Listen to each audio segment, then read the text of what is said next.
Hello guys, welcome back to my channel and enjoy this fanfic part 1. Now let's start the fanfic. Naruto was walking through the village hidden in the leaves, still overwhelmed at the praise and friendliness of everyone he passed after defeating Pain, his sibling student of the late Jiraiya. Even though he was filled with immense hatred at Pain for killing his master and devastating his home, Pain used his Rinnegan to bring back everyone who died. This was due to Pain's belief that Naruto can change things in the ninja world for the better. Not only that, but his mind was also filled with thoughts on what lead him to almost give up complete control to the nine-tailed fox, Hinata saving his life and her confession, only for her to get thrashed, stabbed through the gut, and seeing her seemingly lifeless eyes as blood poured out. He knew he owed her big, and despite his deepest wishes, he knew Sakura would always love their former teammate, even if he was now a traitor who abandoned his home for the power necessary to fulfill his ambition of killing his older brother, Itachi. Man, what should I do? That's the first time anyone's confessed to me like that, even to go so far as to risk her life to do so, he thought as he mindlessly wandered the village. Maybe I should buy her a bowl at Ichiraku and by then, I'll have an answer on what to do. Lord knows Sakura won't give me a chance. She's still in love with Sasuke, even if he left on his own, knocking her out when he left. Naruto inwardly groaned at that. She doesn't even realize how much it hurt me when she asked me to bring him back to her, making it a once-in-a-lifetime request. Sometimes I hate that I never go back on my word. Even if she hadn't made that request, I'd still bring that idiot back. He's like a brother to me. I feel like I'm forgetting one other thing that I needed to do after getting back to the village. Oh, right, I need to do something about my sick little green friend. Maybe I should see if she can help my plant. Hey, bet she'll be surprised that I garden, even if she is the reason I took up the hobby. He then made his way to his place to pick up his plant. Come on, time to get you fixed up. I know if anyone can help, it's Ino. He smiled and started to make his way to the Yamanaka flower shop. Ino's POV. I could almost fall for him. Did I really say that out loud?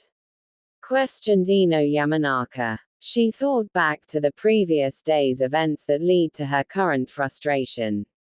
She was clutching Shizun's dead body in tears from not being able to save her mentor, Choji informing her of Kakashi's sacrifice to save his life, her dad reassuring her that he and Shikaku were gonna stop him once and for all via the telepathic link only to unintentionally overhear his conversation with Naruto regarding his plan to deal with Pain by talking to him. This surprised her, especially since he stood up to her father, and even more so when Uncle Shikaku actually backed Naruto up by asking Dad to trust Naruto. She then remembered hoping he had a plan to come back unscathed. Then minutes later, the ground shook, and from the sight that Naruto defeated the 6 pains alone, came a gigantic being of chakra. It opened its mouth and seemingly fired out a multitude of lights. She then thought that Naruto failed and that this was an attack to finish them all off, only for one of the lights to hit Shizun. Her being shocked by this was completely normal. What shocked her more was when she looked around, she saw the other mysterious orbs of light hit the other dead bodies of her companions. Then she felt her mentor's cold body suddenly warm up and come back to life. She knew this could not be possible seeing as how she tried everything to revive her black-haired teacher to the point she exhausted all her chakra reserves.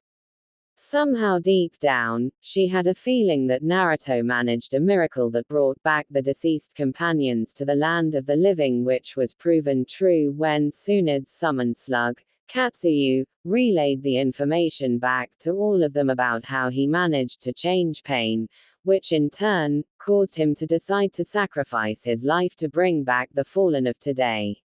Almost immediately after the message was finished being relayed, she heard a loud cheer. The villagers were actually praising Naruto and were starting to chant his name.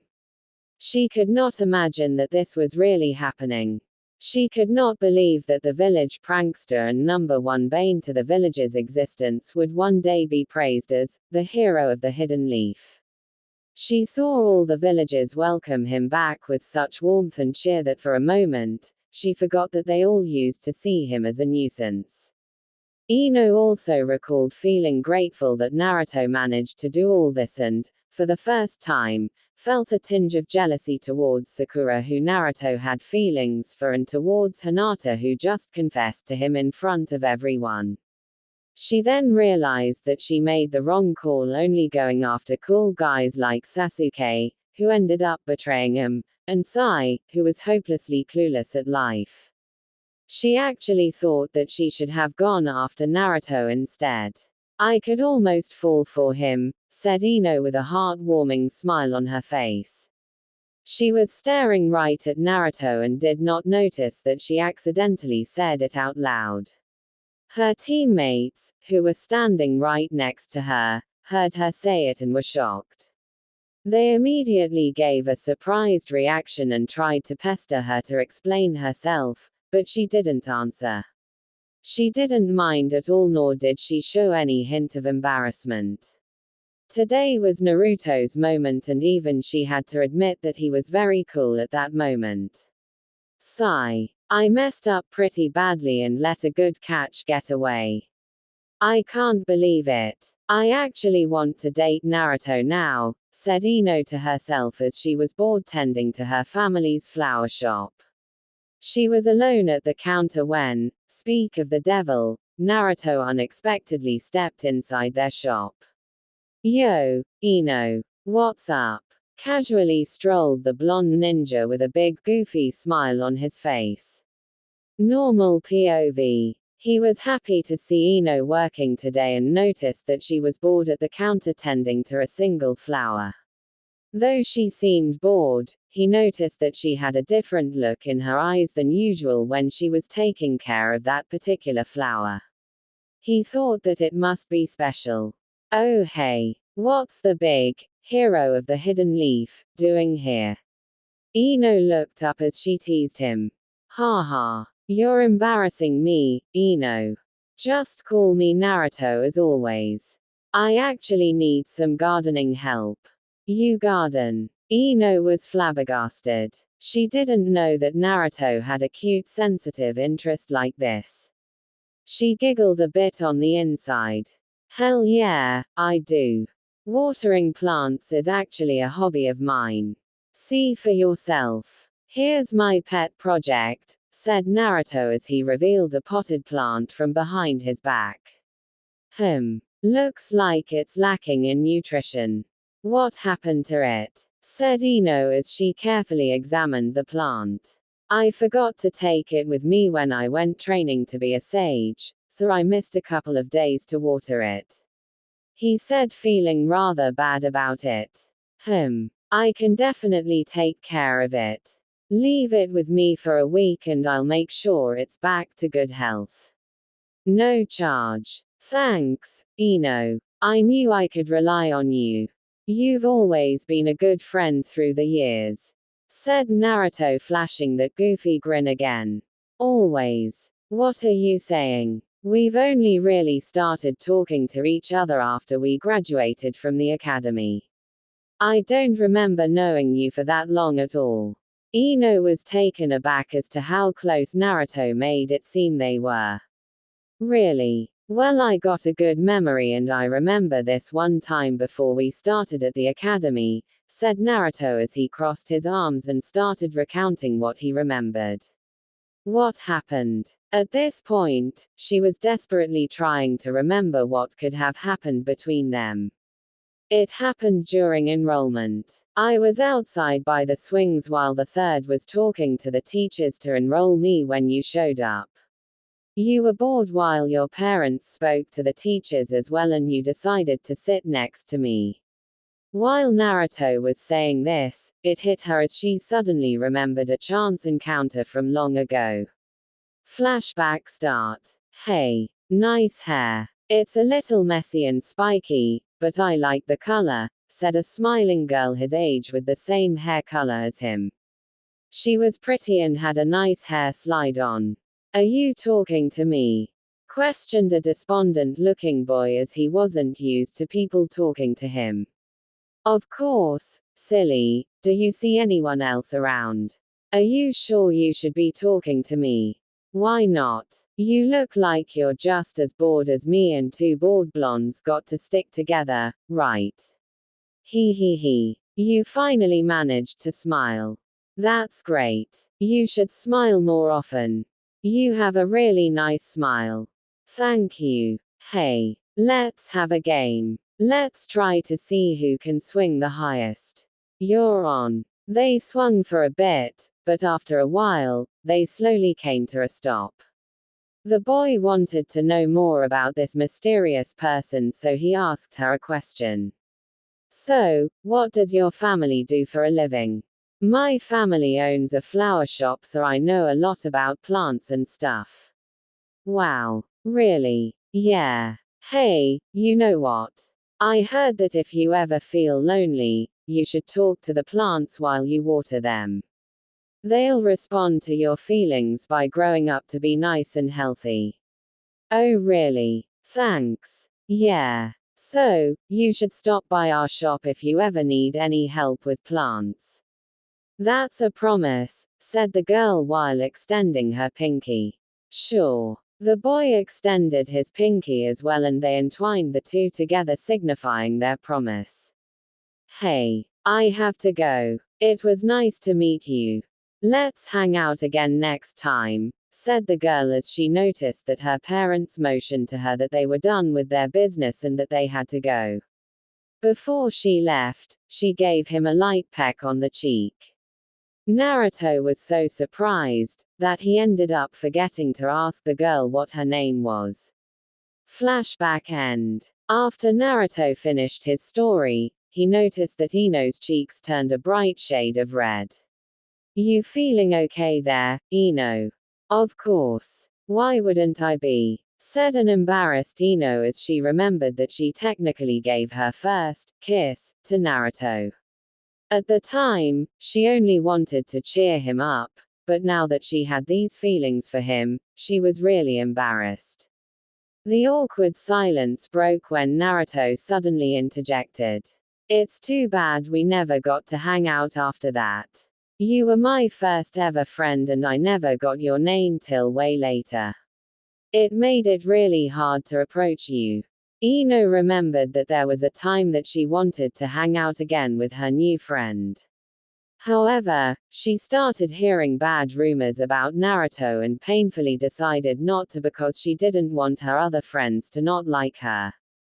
Now that she remembered, she felt really guilty that she was so childish and immature to ignore a good friend just to conform to the norms.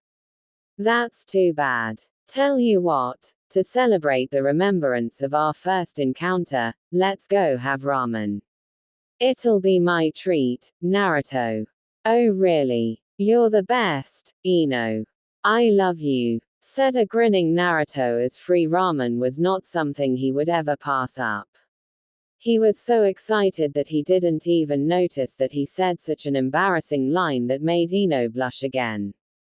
Oh wait, we should invite Choji and Shikamaru as well, said Naruto as he didn't want Ino's teammates to be left out. Oh, don't worry about them. If Choji finds out about this, he'll force us to go get Yakiniku-Q instead. If you invite Shikamaru, Choji is bound to find out. You got a point there. Oh well. If they ever find out about it, I'll make it up to them somehow. Yup. He then stopped and thought for a moment. Hey, Ino. What should I do to make up for this? What do you mean? You don't need to do anything, silly. I got it. I'll buy some flowers. Oh really? said an embarrassed Ino, since she was surprised that Naruto would be considerate and started thinking that it'll be meant for her. Yup. I need to thank Hinata for saving my life, not to mention, give a reply to her confession. So, I'll support one friend's shop while giving another a present. Yes, that's such a great idea, said a beaming Naruto with a big thumbs up to show Ino that he really thought it was the perfect idea. Oh right, replied Ino with her high hopes dashed, and she was instantly brought back down to reality. She realized that just because she rediscovered this secret past between the two of them, it didn't change the fact that she was too late. Hinata loved Naruto the most and the longest. She deserved a chance to be happy and have her feelings reciprocated. Well, do you know what she likes? Ino tried her best to hide her tiny bit of disappointment and be happy for Hinata. I don't know what kind of flowers she likes, but I do know that I want a flower that says something about her bravery. Is there a flower like that? Yup, there is. I'm an expert and studied the language of flowers. That's my hobby, and you definitely asked the right person. Check out this nice bouquet of peonies. Thanks, Ino. So, what are you gonna say to her? Well, her confession caught me by surprise since I never saw her in a romantic way, but I think I'll give it a try. It's about time that I move on from Sakura, who, as we all know, will never stop loving Sasuke. Also, it's the first time someone ever told me that they loved me from the bottom of their heart. I was kinda touched, said a slightly embarrassed Naruto. He tried to laugh it off, but Ino could tell that he was really excited about this. But being a girl that never truly gives up on what she wants, she saw her chance. Hearing that he never saw her in a romantic way, she quickly thought of a way to discreetly plant a seed of caution in Naruto's mind without making it obvious. So she decided to tease him before executing her plan. Oh, that's nice. Look at you, Naruto, all grown up and mature now. I'm proud of you. Ha ha. Ino then paused before she started again, somewhat hesitantly, knowing how she's going to sound. However, Naruto, you should find out how and why she loves you. Naruto gave her a questioning gaze. What do you mean, Ino? Wondering why she'd even bring this up. Sensing this, Ino quickly made it clear, fearing she'd be caught. What I mean is, yeah, she saved you in order to confess to you, but think for a second, she blushes every time you get close or talk to her, and faints when you say something that could be taken out of context, whether you mean to or not. I don't know. But what I'm trying to say, and I know this is gonna sound bad on my part. She trails off hesitantly, hoping he understands, but what she's feeling could be idealism, or hero worship. Granted, I don't know why she likes you, but don't you think it's weird she has the same nindo you do? To never give up, and never back down, no matter what. I'm just saying this to you so you don't get hurt in the long scheme of things. She finishes with a slight blush, threatening to give away that she, herself, likes and wants to be with him. He was too busy thinking about what Ino had said to notice, thinking to himself, she's right, I never gave it much thought. Hinata's always been a timid girl, but that shouldn't be reason enough to faint or blush so badly whenever I'm near her.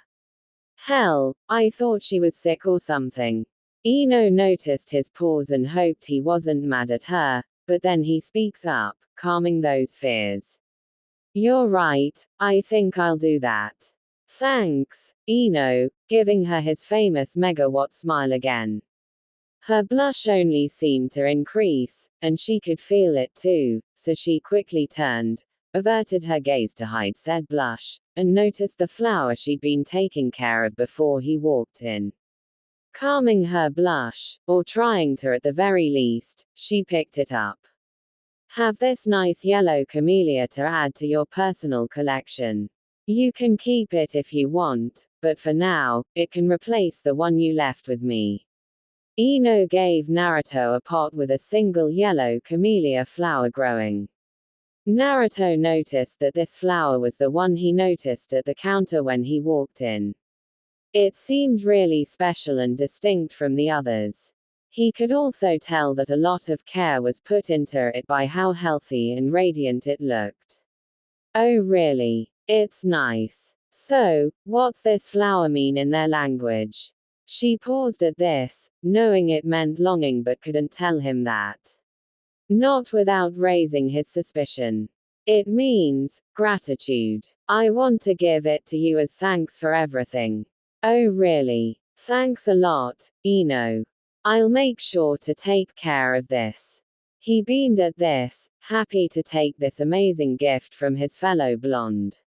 Since you're about to meet up with Hinata, let's take a rain check on that ramen outing. Have fun on your date, Naruto. Thanks again for all your help, said Naruto as he waved goodbye and walked towards the door. Before he stepped out, however, he turned around and said one last thing to Ino. You know, Ino, I should be the one to thank you. You don't know how much I owe you. You were my first friend, you gave me my love of plants and you gave me a reason to smile more often. Those were all thanks to you. I never said this to anyone, but you were my first love, Ino, and I thank you for being my first friend from the bottom of my heart, said Naruto before walking out the door. For the first time, Ino saw Naruto blush a bright red. Ino's POV. For a moment she stared at the door where Naruto had left, not believing what she just heard come from him. Sigh. I have such terrible luck. I could have been with the guy the first like now a long time ago, self-deprecatingly said a melancholy Ino to herself as she mockingly laughed at her current state. This situation reminded her of those cheesy romance novels that she read. As she was talking to herself, her dad came back and entered through the shop entrance, where he proceeded to question Ino about Naruto's visit, and her giving the flower she had been saving to give to someone special. He then went on to give her some teasing encouragement, which naturally caused his daughter to lash out defensively and get embarrassed when he stated he wouldn't mind and would fully support if she and Naruto did end up going out in the future. Still being embarrassed, she again lashed out defensively, telling him to mind his own business. It was with that he finally returned upstairs to their house. Sigh. I hope I am right about Hinata, but if I am, I highly doubt he'll be in any mood to move on from Sakura for a while. All I can do is to be there for him if it is hero worship, she sighed once more. Man, I'm pathetic, secretly stepping between Hinata and her lifelong crush. Well, I better not think too much about it. Let's go out with the girls for some drinks and have some laughs. They'll get a kick out of this story. I wonder what Sakura would think. Hey, at least I one-upped her somehow since I was technically Naruto's first love.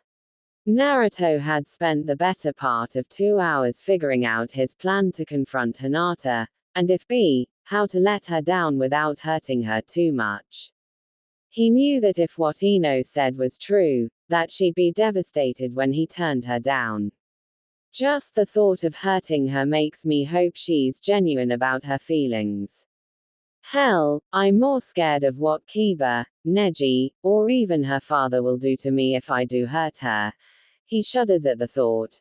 She's also very close with Kurenai-sensei, and I fear what kind of genjutsu she'd put me in if or when she finds out I hurt Hinata. Man, am I up shit creek without a paddle if this doesn't go well. He looks out his window and lets out a deep sigh. Well, can't let what-ifs get in the way of doing this.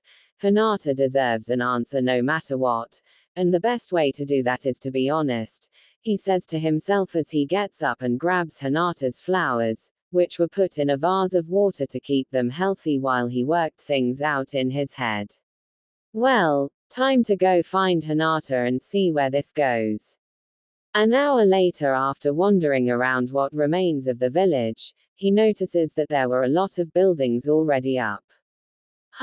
Captain Yamato must be working hard with his wood style to help with the rebuild. Poor guy must be exhausted if the amount of buildings is any to go by. Finally, after another half hour of searching and asking for directions, he arrived at the Hyuga Assembly Hall, where one of the branch members stopped him. Halt! What business do you have here? Even if you are considered the hero of the leaf, now, you cannot just come here without a good reason. Geez, I understand being vigilant, but would it hurt him to be polite? He mentally shrugged before deciding to take the polite and formal request approach. I wish to speak with Lady Hinata about a private matter between her and myself. Do you know where I could find her? The guard was shocked that the kid, known for being a prankster as well for infuriating beings in authority, addressed the clan heiress in a proper and formal fashion. He didn't know what this private matter was between the two of them, but it's no secret to anyone that Hinata had a lifelong crush on the Jinchuriki in front of him. Step inside and I'll go fetch her. Do not wander or enter any other buildings or tents. Naruto just nodded and did so, deciding to sit down on one of the many chairs in the room while waiting for her to show up, feeling slightly nervous as to which way this was going to go.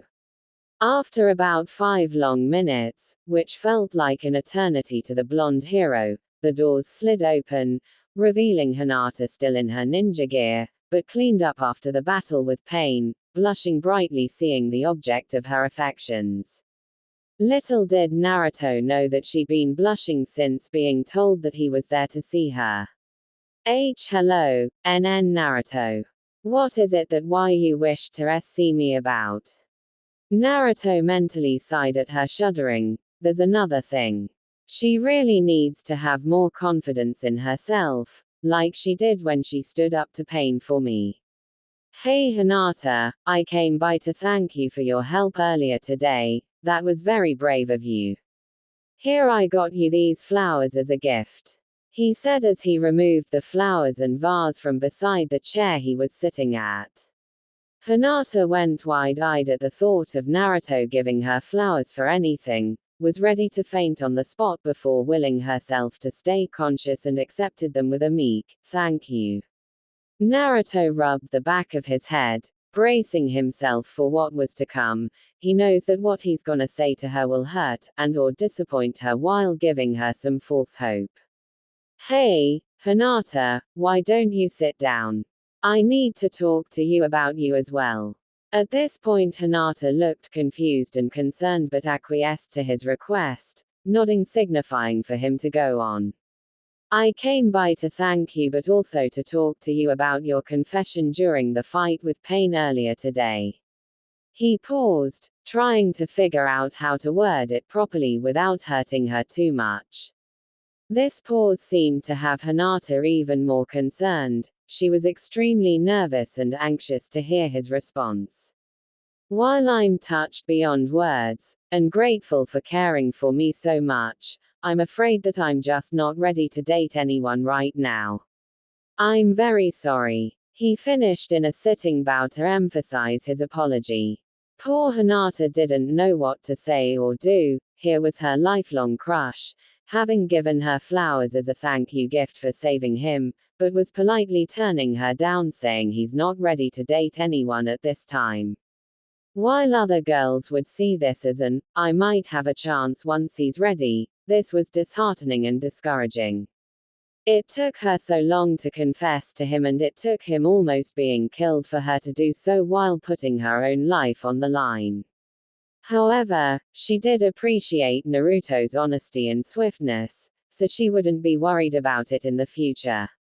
He came to her, gave his response, and didn't avoid her, whether it would have been purposely or not, unlike what other guys may have done. Naruto by this point was worried he had hurt her to the point of shock, rendering her unable to talk. He dared not raise his head till he got a response in kind, continuing to show his respect to the Hyuga heiress. Fortunately, he didn't have to wait long. Naruto, please raise your head, she started in a sad, low tone as the blonde did so. Thank you for your honesty, while I am admittedly discouraged, I cannot imagine the courage it took to tell me this.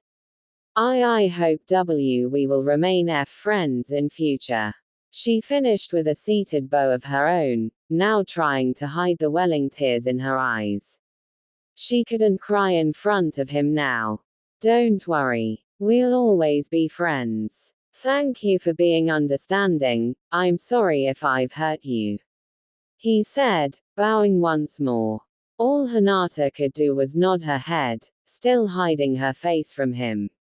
At this time, Naruto took this as his cue to leave and headed towards the door, stopping to let her know he was leaving. I'll see ya around, Hinata.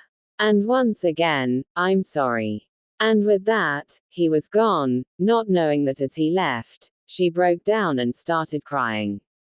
Man, that was harder to do than expected, but I couldn't question her about why she loved me. That would have hurt her more than just turning her down. I think I'll head to Ichiraku's and see if I can talk to Ayami about this, not that I can change it now. He thought to himself, feeling bad about hurting and probably destroying what little confidence Hinata had by turning her down. He could tell she was on the verge of tears, but he doubted that there was anything he could have done to ease her pain. 20 minutes later, Naruto arrived at his home away from home. The smell of ramen filled his nostrils, and while that would have normally gotten him excited, he was still upset about hurting Hinata, and still confused as to what to do now. If he was honest with himself, he still really liked Sakura, but there was Ino. She had practically asked him out on a date, or that's what he took it as. As he walked in, Chuki and Ayami smiled. Naruto, my boy, how are you today? You want the usual. The older Ichiraku greeted his surrogate son before noticing his sullen mood. Ayami noticed immediately, noticing it was serious because he didn't have his usual grin that he even keeps whenever Sakura had turned him down again, and proceeded to find out what had caused her brother figure to look so down. Are you okay? What happened? Naruto gave her a sad smile. Well, I'm not sure if you know this or not, but Hinata risked her life during the pain battle to save my life and confessed that she loved me. Which you would think was a good thing, but in truth, I'm very confused. He started as Chuki prepared his usual order as he proceeds to retell the events that have happened in the last 24 hours, leaving both Chuki and Ayami in awe and shocked. Wow. Ino practically asked you out, gave you a special flower, and gave you some decent advice, but you talked to Hinata and turned her down, saying you weren't ready to date anyone yet, not wanting to hurt her too much. My, you've been busy today, Ayami gave a sly, teasing grin. Yeah, and to top it off, while I know Sakura won't stop loving Sasuke, I can't let go or give up just yet. But then there is Ino, who, as I said, was my first real crush. I just don't know what to do. He groaned and rested his elbows on the counter and had his head in his palms, showing his frustration. Well, if I can offer you advice, get to know Ino, hang out with her when you have the free time. Who knows, maybe she'll be the one to get Sakura off your mind. Who knows, something special might come of it.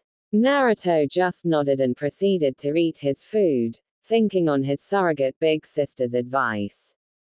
He had already planned to talk to Ino again tomorrow to see if she wanted to just hang out, figuring she'll probably hear about what happened between him and Hinata before morning.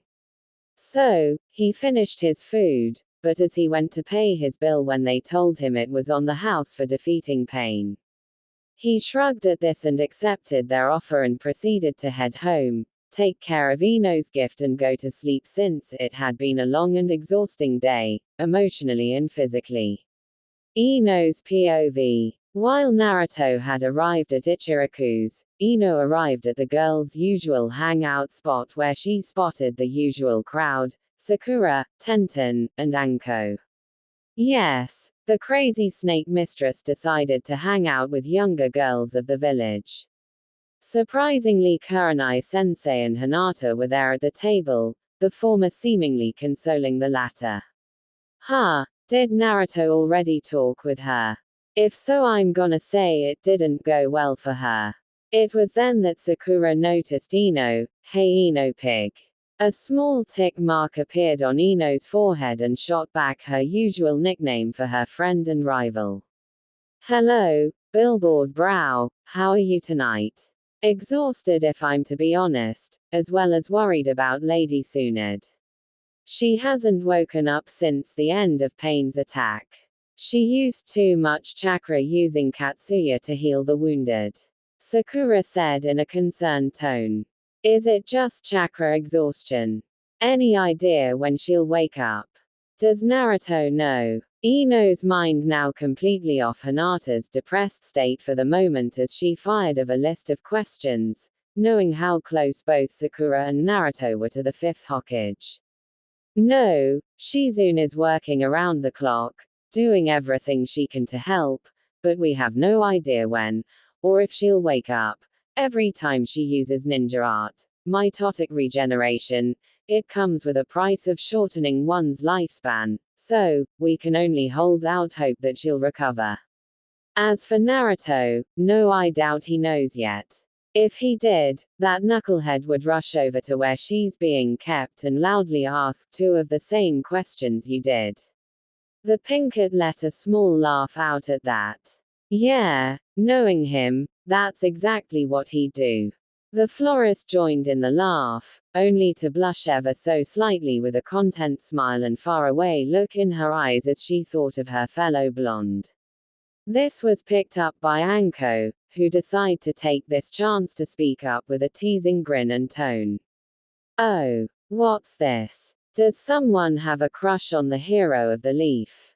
That snapped Ino out of her thoughts, only to deepen her blush at being caught daydreaming about him, even momentarily. What? No, come on. We all know Naruto will always love Billboard Brow here. Even if he confessed I was his first crush earlier today, she shouted out, only to think the last part to herself. The weapons mistress spoke at this time. That's for sure, but maybe not. Hinata came here with Kurenai-sensei mumbling about Naruto turning down her confession earlier. Something about not being ready to date. I dunno, I couldn't hear her very well, but she definitely looks like her world came crashing down around her. Pointing to the Hyuga heiress while looking concerned for her teammate's cousin. What? Hinata risked her life to finally confess to him and he has the nerve to turn her down. This pissed off Tsunade's apprentice to no end. The shy girl that has always had a crush on him, putting her life in danger to not only save him but confess after how many years, and he turns her down. Because he's not ready to date anyone. Then why the hell was he asking her out every chance he got? Ino looked over at Hinata, a mix of concern and sympathy for her that he turned her down and did it without following her advice of questioning her reasons. However, she thought it'd be best to change the subject and tell her friends what happened at her family's shop today. Speaking of our hero, you'll never guess who showed up at our shop today, with a plant no less. Wait, Naruto Gardens. Questioned every girl, woman of the group, including the depressed Hyuga and her sensei, surrogate big sister. Yeah, it was a shock to me too, but apparently, I was the one who gave him the suggestion of taking care of plants when we were kids. This took them even more by surprise. However, the now interested lavender-haired Kunoichi decided to speak up. What do you mean, Ino? Looking at the female blonde with some suspicion, asking the question that everyone was thinking. Ino looked at him, feeling a bit embarrassed by the story she was gonna tell, and intimated that the way Hinata was looking at her, but told him the story of how she met Naruto, and he said that she was her first friend, purposely leaving out Naruto's confession in the company of the heartbroken Hyuga. Afterwards, Sakura looked confused. Wait, if you were his first friend, then why didn't you hang out with him after that? Why did you treat him almost as bad as I have? Oh, shut up, Sakura. At least I didn't hit him all the time. I'm surprised he continues to chase after you after the abuse you've put him through. She yelled furiously at her best friend before calming down and put her head down in self-disappointment. And I wanted to, but, after that, I started hearing what we all heard about him. Stay away from that boy, he's bad news, he's a troublemaker, yatta yatta yatta. So, painfully, I decided to listen to the hearsay like the good little girl I was, listen to my parents, and wanted to remain popular, but since he told me that today, I've regretted that childish and selfish decision. The Pinkett was taken back by both her reasoning and her defending Naruto by snapping at her, while all but Hinata looked at her with shock. The Hyuga heiress didn't know what to think. On hand, she was furious that her lifelong crush could have had a friend all this time, but on the other hand, if the Yamanaka heiress had chosen to continue to be his friend and not go with the flow, Naruto might have been crushing on her instead. Sakura, only Ino might have returned his affections. She didn't know how close to the truth she was with that analysis. Recovering from her shock, Anko stepped up, seething at the blonde in front of her, having some sympathy for the young Jinchuriki, having lived the life of an outcast due to her own past. So, you didn't listen to your own desires, and listened to, and treated him like everyone else. Just to remain popular. I said I regret that decision, all right. Ino replied in tears, clearly showing her remorse. Meanwhile, Kurenai was ready to hold back her friend, knowing how quickly she can get volatile, especially when it came to the topic of outcasts and mistreatment of others. However, this wasn't needed. The interrogator, as well as everyone else, could hear and see young Yamanaka's sincerity and remorse. Surprisingly, it was Hinata that gave her a comforting hug, which surprised everyone, mostly Ino. Is Hinata comforting me, even knowing I could have been a rival for Naruto's affections? Ino, as long as you truly mean what you said, you should try to patch things up with him, get to know the real Naruto. The Hyuga said surprisingly without her stutter before it returned as she continued. And if things go well, why you should follow wherever that leads. I don't think I can pursue him anymore since he rejected me. She finished that last part just above a whisper but could still be heard by everyone around her. Everyone looked on at the poor broken-hearted friend, seeing that his polite rejection shot her confidence to hell. Kurenai was silently planning to pay the boy a visit and have a word with him, maybe teach him a lesson for hurting her student and surrogate little sister. However, it was Sakura that stepped up this time. Come on, Hinata, he didn't outright reject you, right? He just said that he wasn't ready yet. Don't give up hope. Everyone but Ino and Anko nodded in agreement, Anko because she had a suspicion that Naruto's affections may have shifted from Sakura to a certain blonde, if said blonde's story and behavior was any indicator, while Ino was flawed, not having heard Sakura's words of encouragement. Wait a minute, did she just give me permission to pursue the man she's been crushing on since the academy? Wow, Naruto, if you learn about how badly your polite rejection has hurt her, you're gonna feel worse than scum. She thought, knowing how he'd react to this news. Still, I was planning on doing as she suggested anyhow if he had turned her down. Sakura, just you wait till I tell you that I was Naruto's first crush. After socializing and having a few cups of tea, alcohol in Anko's case, they all decided to call it a night and head back home. Ino, wait up. I'll walk with you. My place is in the same direction as yours. Sakura ran up to her. Sure, Sakura, I still wanted to tell you something anyhow now that we're alone. Okay, sure. What is it? The pinkett looked at her friend curiously. Oh, just that I managed to beat you at something before our rivalry over Sasuke started. She trailed off with a sly grin on her face, knowing how she'd react. What? What do you mean you beat me at something? The young florist couldn't wait to see her expression. Just that, not only did I give my first kiss before you did, but it was to Naruto, who said I was his first real crush. Sakura froze in place, completely flabbergasted. Naruto told her that she was his first crush. Would that have meant that not only would she retained her friendship with Ino, but she might have lost out on her constant source of encouragement from her blonde teammate? The young medic started to picture Ino in her place, only seeing her accepting Naruto's request to go out for dates.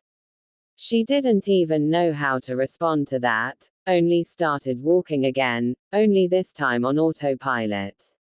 Ino sees this and mentally cheers for that reaction and for being able to shut up the girl known as the Banshee for how loud her shouts were, even if they were toned down a fair bit from when they were younger. However, she decided to be the good friend. Sakura, you alright? Sakura didn't reply, still being lost in thought at the revelation her friend had brought forward. While Ino continued to internally cheer while hoping to see Naruto tomorrow, not knowing the chaos that was to ensure in the near future.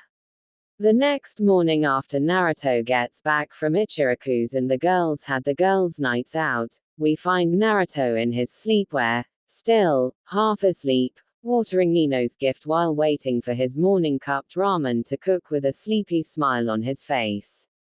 I can't wait to talk to see Ino, I need to tell about Hinata, if she doesn't know already. Then, suddenly, there was a knock at the door surprising the blonde. I never get company unless it's Sakura or Kakashi-sensei for a mission, but it's too early even for them to come knocking. When he opened his door, he was greeted by a less than pleased Kurenai Yuhi, Hinata's sensei. Oh shit, he thought before greeting her nervously. Good morning Kurenai-sensei. How are you this morning? Please don't use a genjutsu on me, thinking the last part to myself, having a healthy dose of fear for the genjutsu mistress. The ruby-eyed Jonin semi-glares at Naruto and speaks in a stern tone that outlined her not being in the mood to beat about the bush. Morning, Naruto, might I come in? I believe we need to have a chat. The Jinchuriki caught onto the tone, sighed, nodded, and opened the door. Yes ma'am, please allow me to change first, make yourself at home. Make it quick. Naruto couldn't move faster and after a mere minute of changing into casual clothing and made his way to his living room as he passed by his now soggy ramen.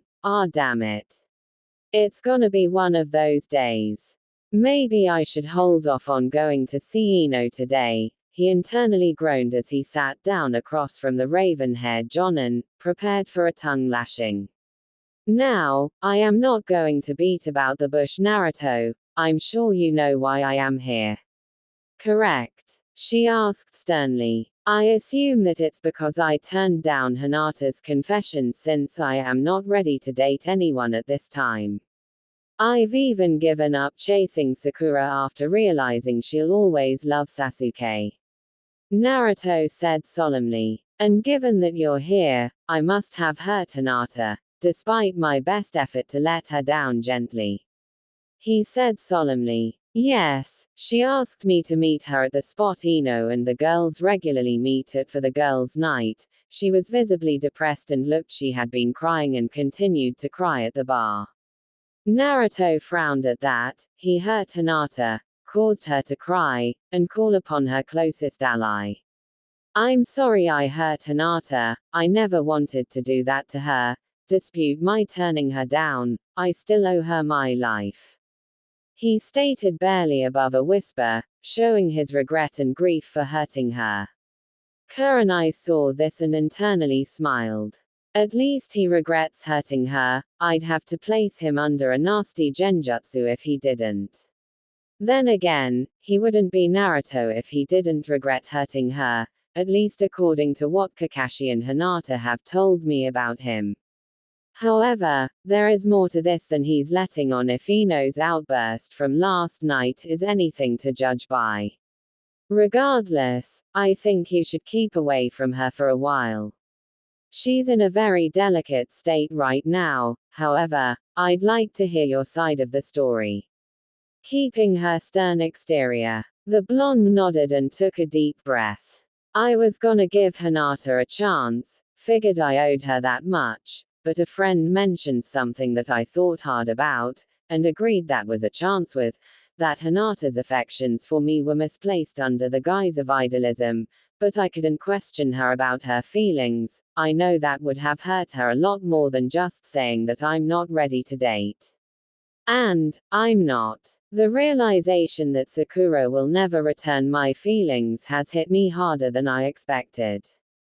He said, leaving out the fact that he'd been thinking about Ino since their chat at the flower shop. Kurenai narrowed her eyes at the mention of the friend. Could it have been Ino? She was defending him all night and was visibly regretted her decision to go with the flow. It has to have been her. She thought and decided to question Naruto. Naruto, I want you to be honest with me right now, this friend, was it Ino? She and the rest of the group showed up last night and told us whatever happened, she started, taking notice of Naruto going stiff at the thought Ino told the girls everything that happened, but continued to verify what was said. That she gave you your inspiration for taking care of plants, her being your first friend before she decided to go with mainstream and listen to her elders to stay away from because of your burden. Naruto nodded at this, while extremely relieved the blonde florist didn't mention her asking him out for ramen or his confession that she was his first crush, love. But he had suspected that was why she avoided him and pretended not to know him. That did mean it hurt any less. Kurenai again seeing him slouch more and dropped her stern persona. If it's any consolation, she was the first to defend you when Sakura learned and was furious that you turned down a girl's confession who risked her life to save you. She even said she regretted her choice to be pulled into the mainstream after Anko got on her about her discarding you for popularity. So much so that she was in tears, with visible remorse on her face and in her voice.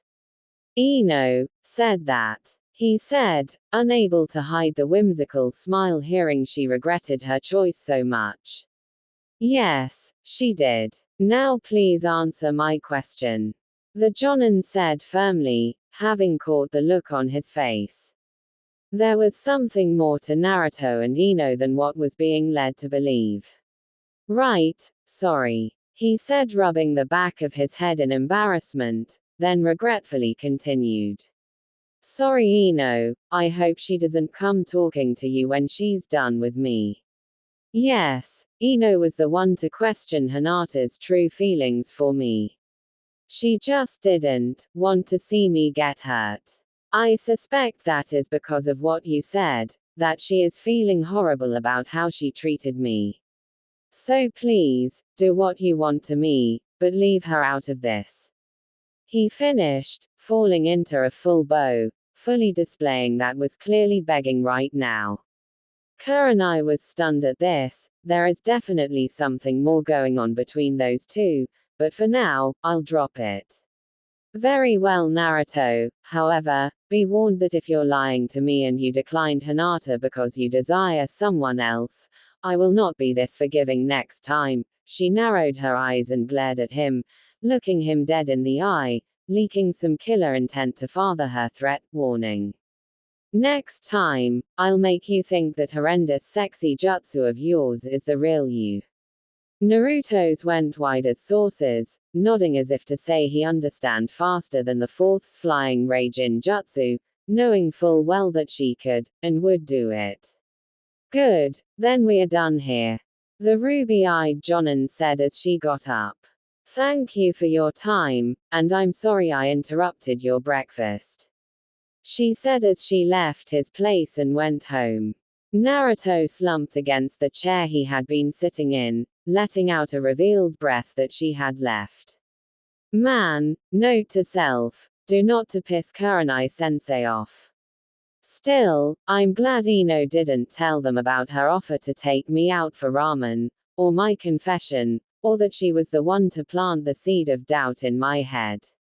Not that she ever would, especially not in front of Hinata and her sensei, surrogate sister.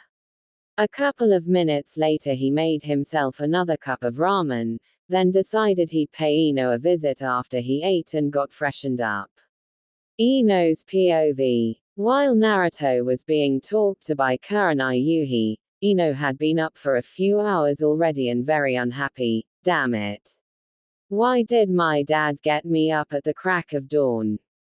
Doesn't he realize I need my beauty sleep? She then sighs and looks at the plant that Naruto with her and smiled at the thought of the blonde knucklehead while starting to take care of it, silently hoping to see him today. Still can't believe Hinata of all people comforted me after my breakdown last night, not to mention her practically giving me permission to pursue her lifelong crush. She mused. From what the girls said, he let her down easy, which I'm glad he didn't listen to me, but concerns me is how he let her down, saying he's not ready to date. I hope that's not true. But as quickly as the worry came, it was gone. Naruto wouldn't have confessed to me if he wasn't somewhat ready. I'll just have to be patient. It was then that she heard the door chime and made her way to the front of the store. Normal POV. The person who had arrived was none other than the blonde knucklehead that's been plaguing her mind. When their eyes met, they gave each other big smiles, Naruto giving her his famous megawatt smile and Ino doing her best impression of it. Hey, Ino. How are you this morning? He asked with a very faint blush on his grinning face. Dad got me up early this morning for some reason, but I am good now. She said with her own blush. But glad you're good now though. He said then dropped his smile a little. So, you know that I turned down Hinata, right? Ino nodded. Well, Kurenai-sensei paid me a visit this morning, confronting me about hurting Hinata. But she let me off with a warning after I talked to her. Ino was shocked that Kurenai was that worried about Hinata that she'd pay Naruto a visit to confront him, and so early considering that she was very pregnant. That was nice of her to let you off with warning considering you let Hinata down so easily. I'm proud of you and glad you didn't listen to me. I can't imagine how she would have been if you questioned her. Yeah, I couldn't do that to her. I do still owe her my life after all. At this Ino nodded. Kurenai-sensei also told me you stood up for me last night against Sakura. Thank you, he said quietly, blushing deeply now while contemplating asking Ino about her regretting her choice in the past. It was the least I could do, Naruto. I'm so tired of Billboard brow treating you so badly. She said just as quickly, having her own blush, only it being lighter. Hey, Naruto, I need to apologize. I've treated you so badly, and ignored my own desires, and listened to everyone else. I should have been there for you, remained your friend. I'm so sorry. She finished with a bow. With a small smile, the Jinchuriki put a hand on her shoulder, causing her to raise up and look into his eyes, completely shocked to see no resentment in those gorgeous ocean blue eyes. Ino, don't worry about it, it's more than enough to know and see that you regret your choice. Naruto. Hey, it's okay really. I never hated you, I wouldn't have said what I did yesterday if I did. He said sincerely, completely shocking Ino. Thank you so much, Naruto, she said as she pulled him into a hug with tears of relief in her eyes.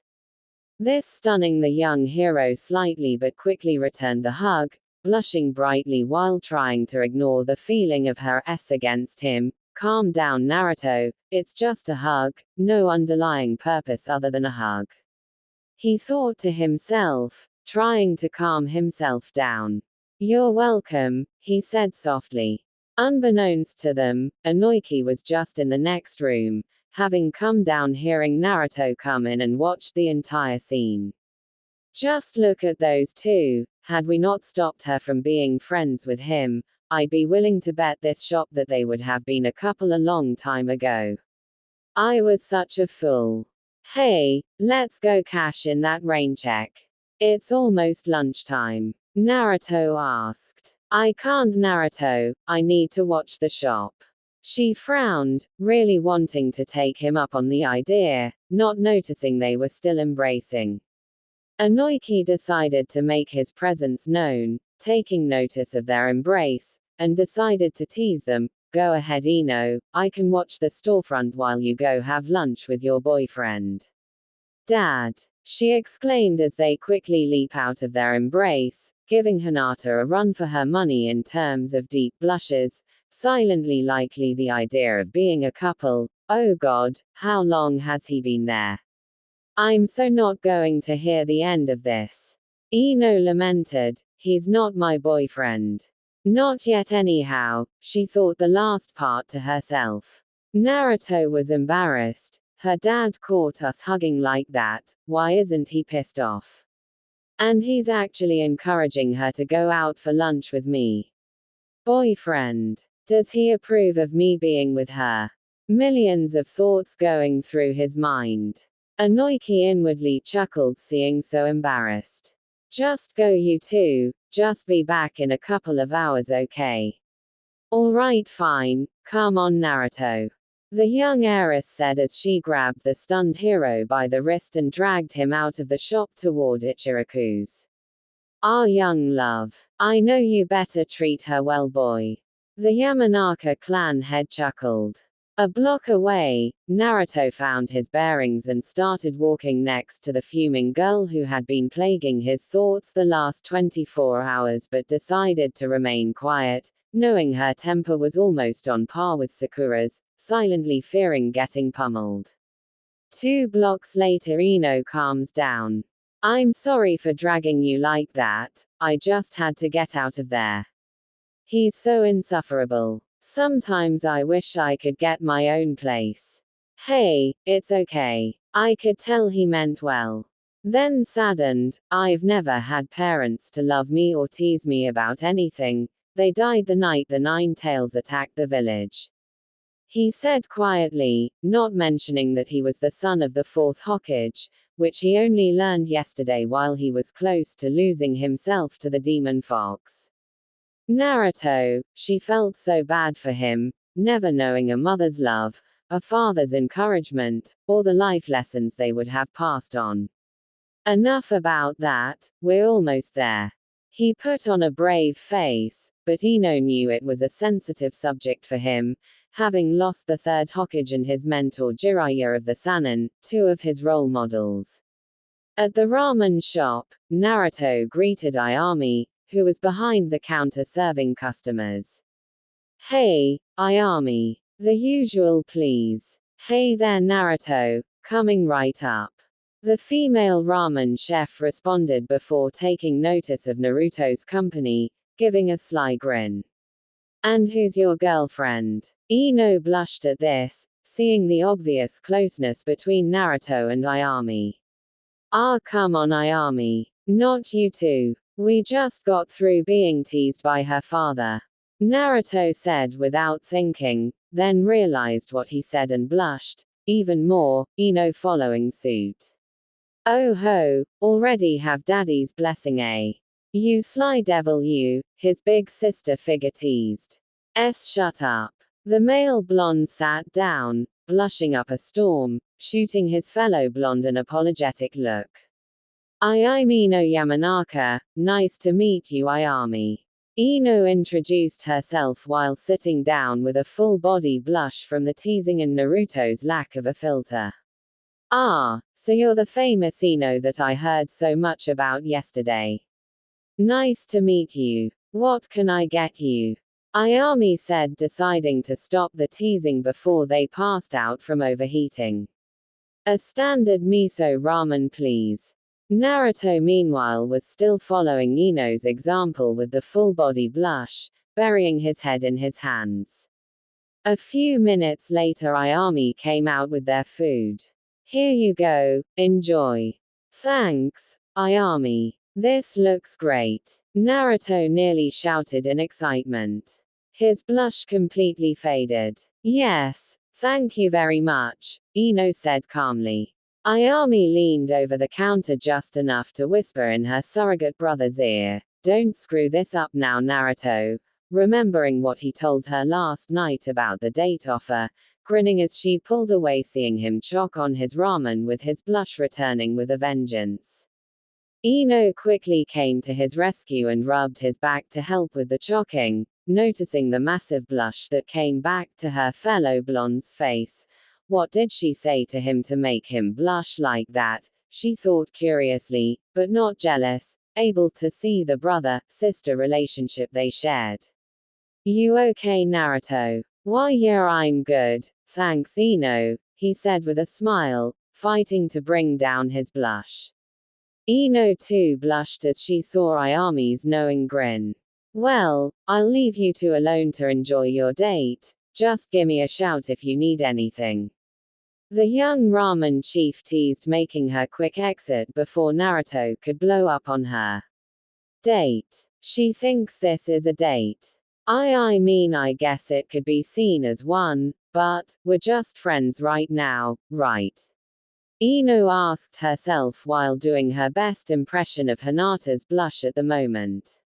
Damn Ayami, she had to mention that, didn't she? Naruto internally crushed, fearing what Ino was thinking. From that point on, the two ate in awkward silence, refusing to meet each other's gaze.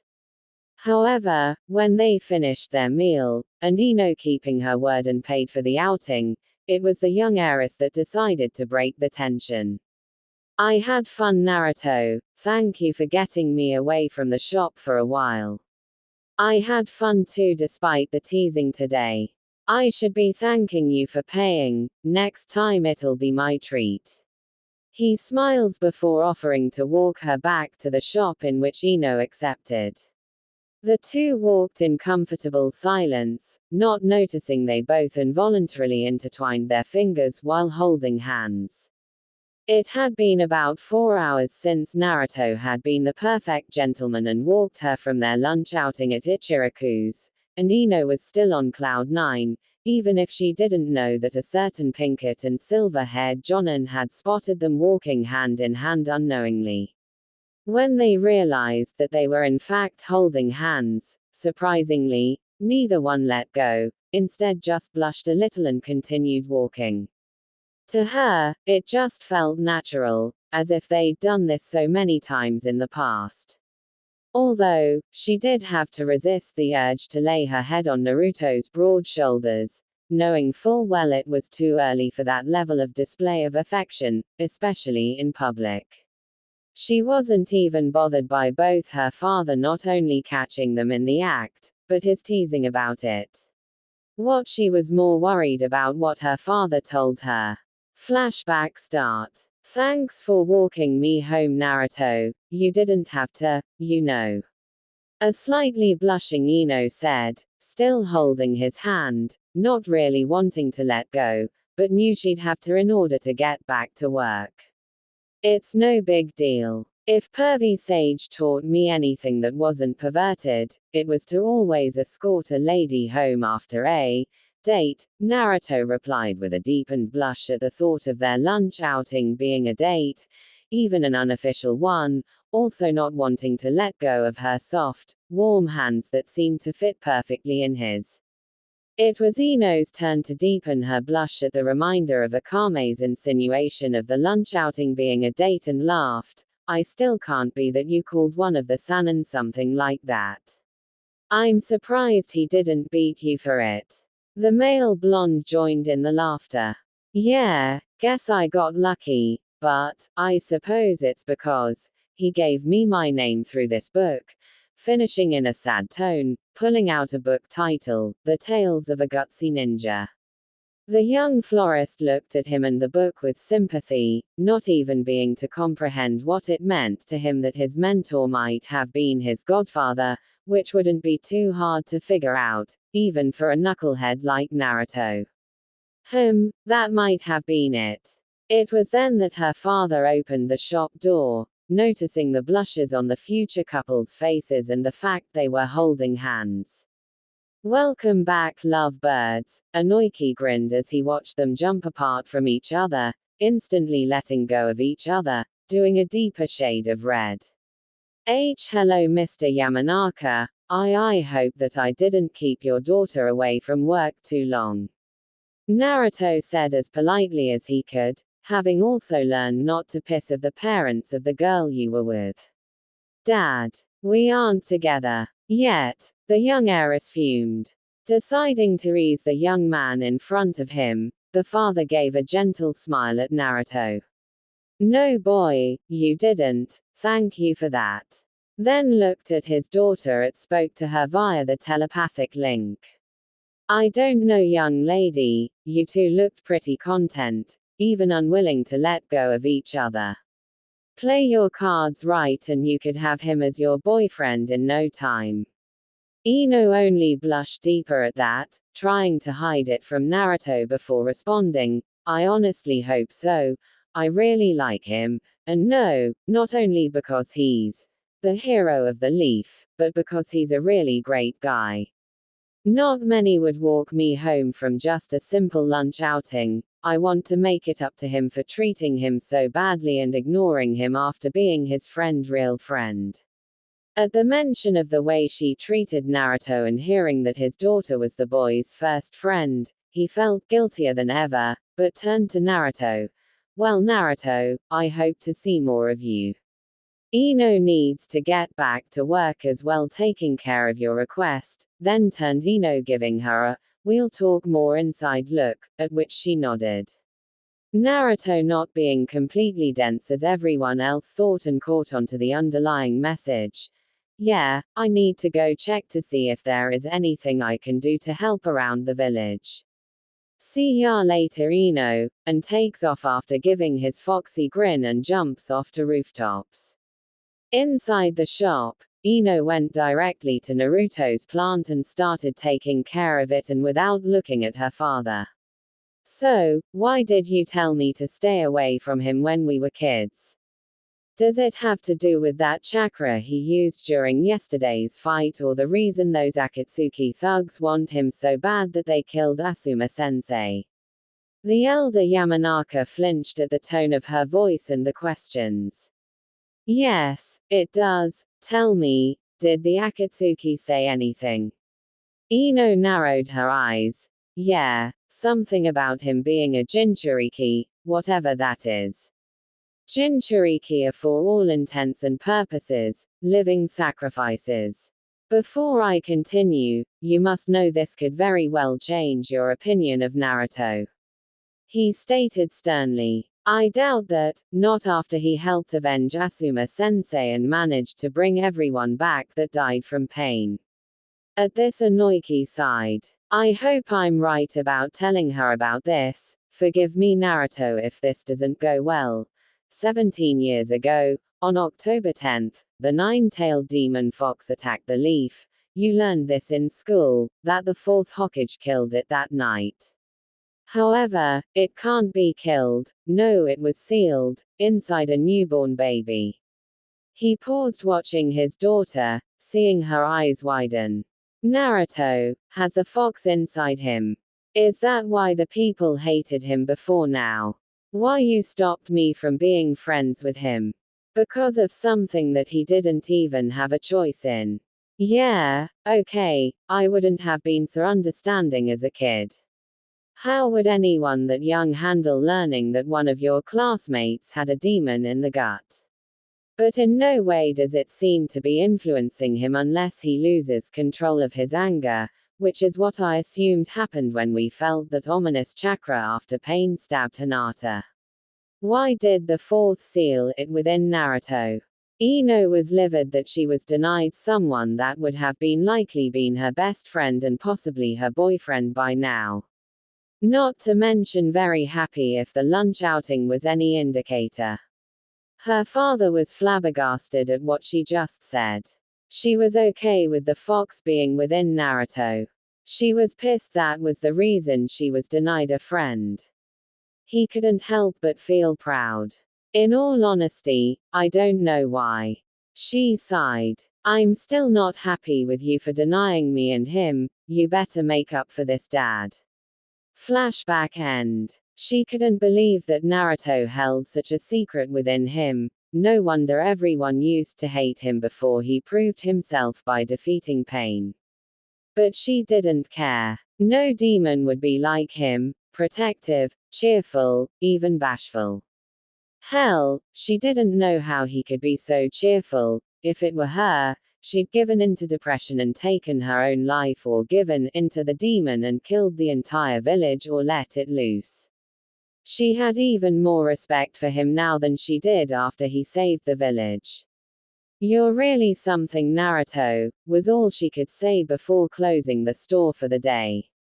Naruto POV. After leaving the Yamanaka flower shop, Naruto made his way to the training field where he created the wind style, Raisin Shuriken, and just as he was about to begin training he sensed 2 chakra signatures. You two can come out now, Sakura, Kakashi-sensei. They come out looking slightly surprised. Guess we shouldn't be surprised that you could sense us, Naruto. Kakashi said. Sakura, still being thrown from what Ino told her, just nodded to what their team captain and sensei said. So, what can I do for you two? I was just about to train. The blonde said, silently taking note of Sakura's distant look. Wonder what's wrong with her. It's not like her to be so quiet. Well, we were looking for you, when we saw you with a certain young blonde, walking hand in hand.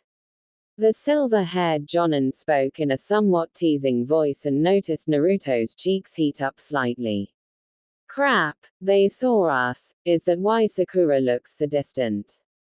Yeah. We were coming from having ramen for her lunch break, the blonde said, trying to keep his cool and not show his embarrassment.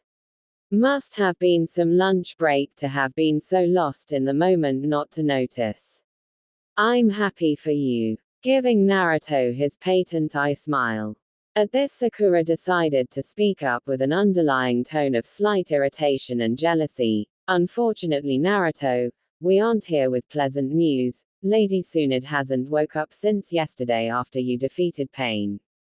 Naruto snapped to look at her. What? Are you serious? She used her seal again, didn't she? Sakura just nodded before responding. Before you go running off to check on her, Shizune is looking after her. I'll be headed that way myself after this to help. We don't need you to be making a racket when she needs her rest. Besides, she gives Kakashi a glance, I'd like to talk with Naruto alone if you don't mind, sensei. Both Naruto and Kakashi noticed the underlying tone that didn't leave any room for argument. Yeah, sure, I'll catch up with you later, Naruto. I believe we have something to talk about regarding your fight yesterday. Naruto nodded, knowing the one-eyes Jonin wanted to know about the Nine Tails. Well then, I'll be off. Play nice, you two. He finished as he disappeared in a puff of smoke, having used the teleportation jutsu. So, what did you want to talk about, Sakura? I heard you were with Ino and the rest last night. Come to lecture me on rejecting Hinata. Clearly showing his irritation at what he figured she wanted to talk about. Yeah, that's right. Not liking his tone. How could you let Hinata down when she risked her life to help you and confess at the same time when that girl had a crush on you since the academy? And you turn her down cause you're not ready to date yet. And yet you constantly ask me out every chance you get. That's bullshit, Naruto, and you know it. Especially since we spot you walking hand in hand with Ino lost in La La Land. She yelled, living up to her name as the Banshee of the Leaf. I know she saved me and risked her life to do so, but I just can't return her feelings alright. And as far as you are concerned, I've realized you will never stop loving Sasuke, so give me one good reason why I should continue to chase after you. Naruto yelled back. Sakura was shocked by what she just heard. He was giving up on his pursuit of her because of Sasuke. Did he actually love her? Give it a break, Naruto. You've always been jealous of Sasuke, not just because I love him, but because he's always stronger than you. And what about this not being ready to date yet we find you walking Ino home, hand in hand? If I were jealous of Sasuke, I wouldn't still be working to keep that promise of a lifetime I made to you, he said quietly, but with clear anger in his voice.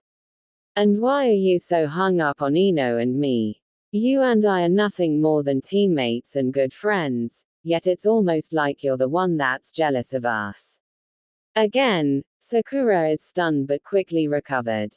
Yeah, right. Why would I be jealous of Ino, pig? You know, Naruto then cut her off when his eyes changed to blood red with fox-like slits and deep, almost demonic voice she's only ever heard when he's channeling the Ninetales chakra. Don't insult her in my presence again. Yes, I know she too may still be in love with him. You don't have to remind me about her being in the same Uchiha fan club as you all used to be.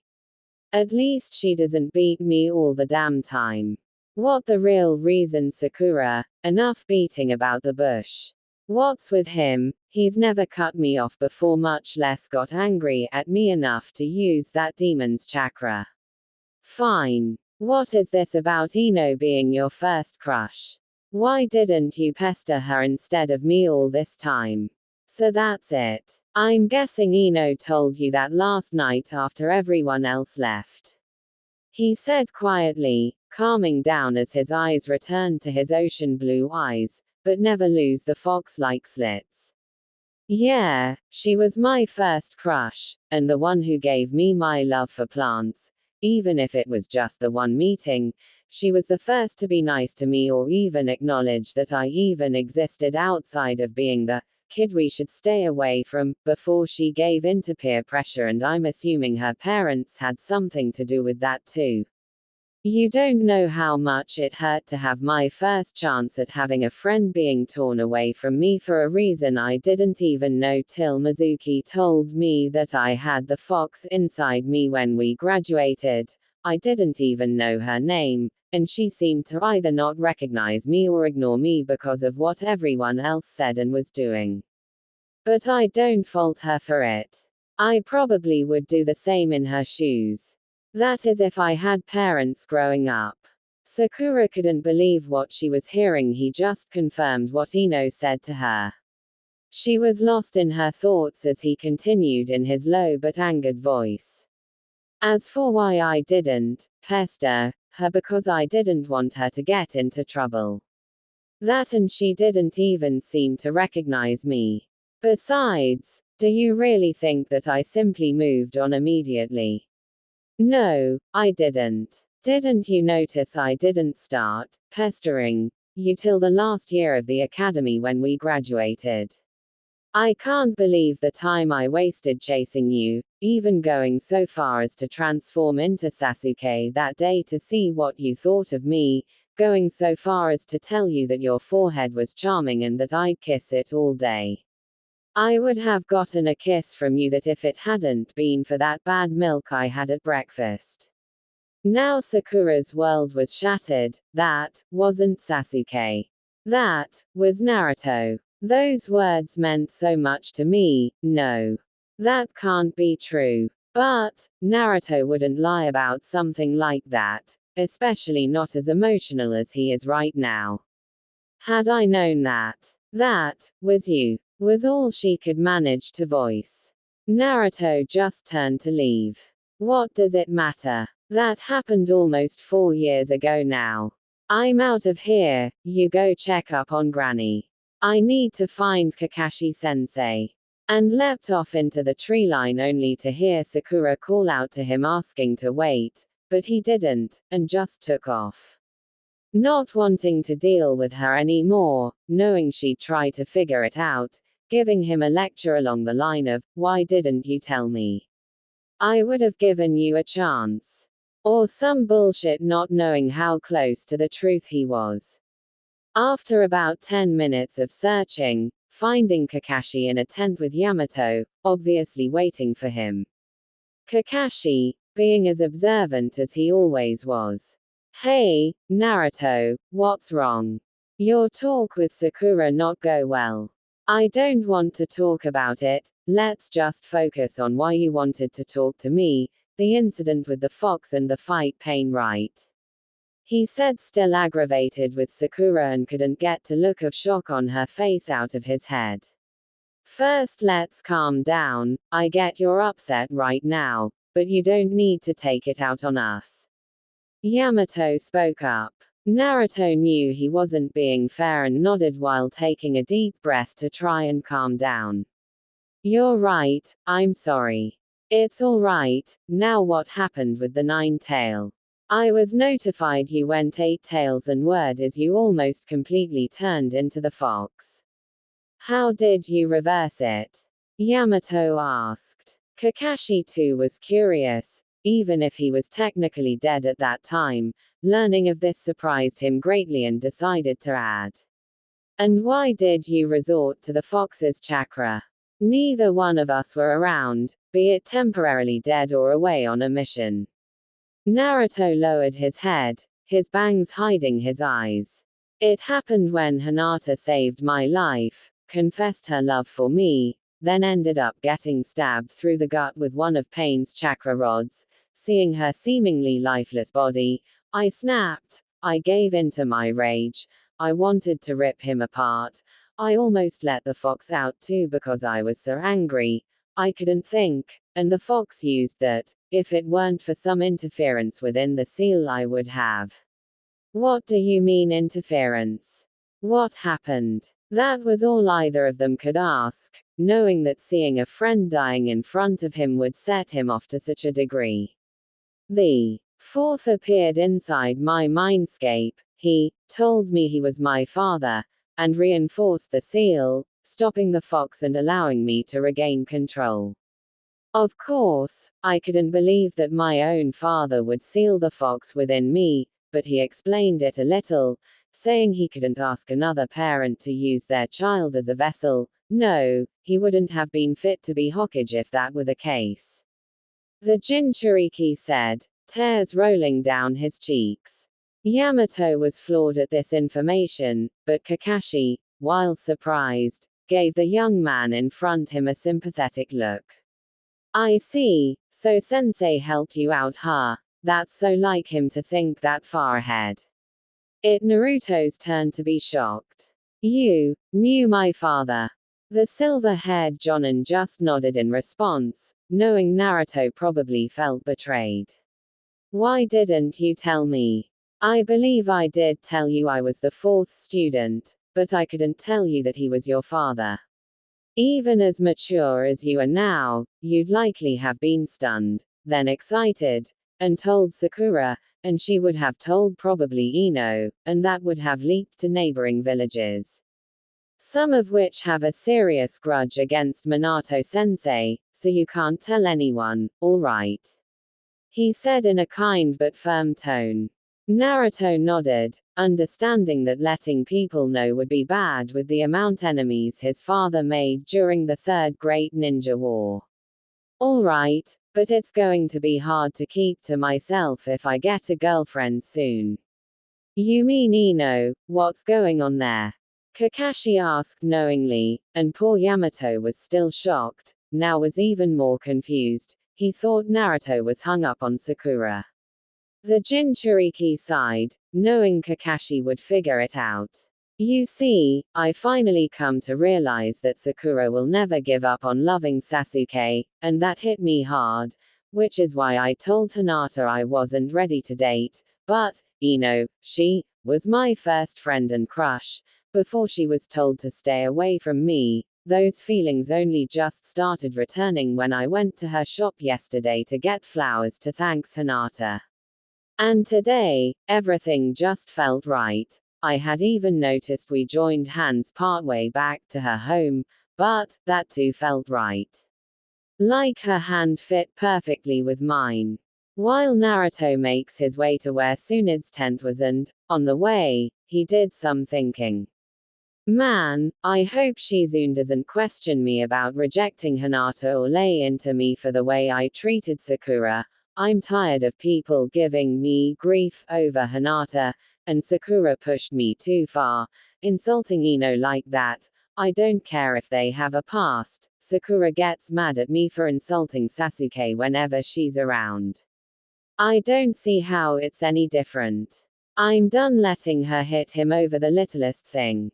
At least Kakashi-sensei and Captain Yamato seem to be in my corner regarding things. Granny Tsunade will probably lecture me as well when she wakes up. Shizune is always a mystery. Guess I'll see when I get there. Just hope Sakura isn't there right now.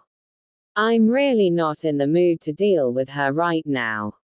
When he does arrive, Sakura walks out of the tent and turns her head to the side, as not to look him in the eyes, and walked past him without saying a word. Huh, guess what I said must have had more of an effect than I thought. Naruto thought as he walks into the tent and speaks with a concerned tone, both for Tsunade and the possibility of a lecture. Hey Shizune, how is she? She used a lot of her chakra, Naruto. I don't know when she'll wake up, or if she will. The seal really takes a lot out of her every time she uses it, and she's never used it on that large of a scale before, the dark-haired medic replied in a slightly depressed and concerned tone for her teacher, but she turns to look at the blonde before her. Now, I heard you turned down Hinata, and stood up to Sakura earlier today when she laid into for it. I must say I'm shocked but also proud of you. I've never agreed with how she kept hitting and yelling at you for the admittedly stupid things you do. In all honesty, I'm sure if it weren't for the fox inside healing you all the time, you'd have brain damage by now. They both chuckle lightly at that. Yeah, I wondered if Pervy Sage had any after effects with how much Granny hit him, he said somewhat solemnly. That said, I am surprised you turned down Hinata. However, hearing that you seem interested in Ino Yamanaka, I'll support you as long as you're happy. Naruto was shocked. He didn't expect Shizune to support him, he half expected a lecture, he's still expecting one from Tsunade when she wakes up. Thank you. However, you really shouldn't be fighting with your teammate like that, you two have been friends for quite a while now. It'd be bad if you ruined your friendship over petty arguments. Tsunade's assistant finishes. Naruto sighs, he knows this is true, but he still felt Sakura went too far. I know you're right, but I'm done letting myself get hit by her. I won't hurt her, not intentionally anyhow. Did she tell you about the fight? Shizune shook her head as to say, no, she didn't say anything. However, she did look troubled. Did you say something to shake her? Naruto nodded. I told her about this time when we were kids. I transformed into Sasuke to find out how she felt about me only to learn she found me annoying, and told her that I loved her forehead, that I'd kiss it every day. Shizune nodded. That would shake her fellow apprentice. Sakura had told her how much that moment meant to her. Naruto, too, seemed to understand that that moment seemed to mean a lot to his teammate, but at this point, he didn't care. Anyway, I'm gonna head out. I need to get some training in. Sakura and Kakashi-sensei interrupted me before. Normal POV. Over the next week, Naruto and Ino spent a lot of time together, whether it had been just chatting in her shop, going out for lunch, or training together. Yes, Ino had started training with Naruto, figuring she needed to work on her taijutsu. And over the past week, the two blondes had gotten quite closer. However, they still weren't officially dating, even if everyone who saw them together could tell that they were always off in their own little world. In fact, they wouldn't be surprised if someone were to walk in on them to find them cuddling, her head on his shoulder, his head on hers. Not that they had gotten to cuddling yet, but the obvious attraction was there.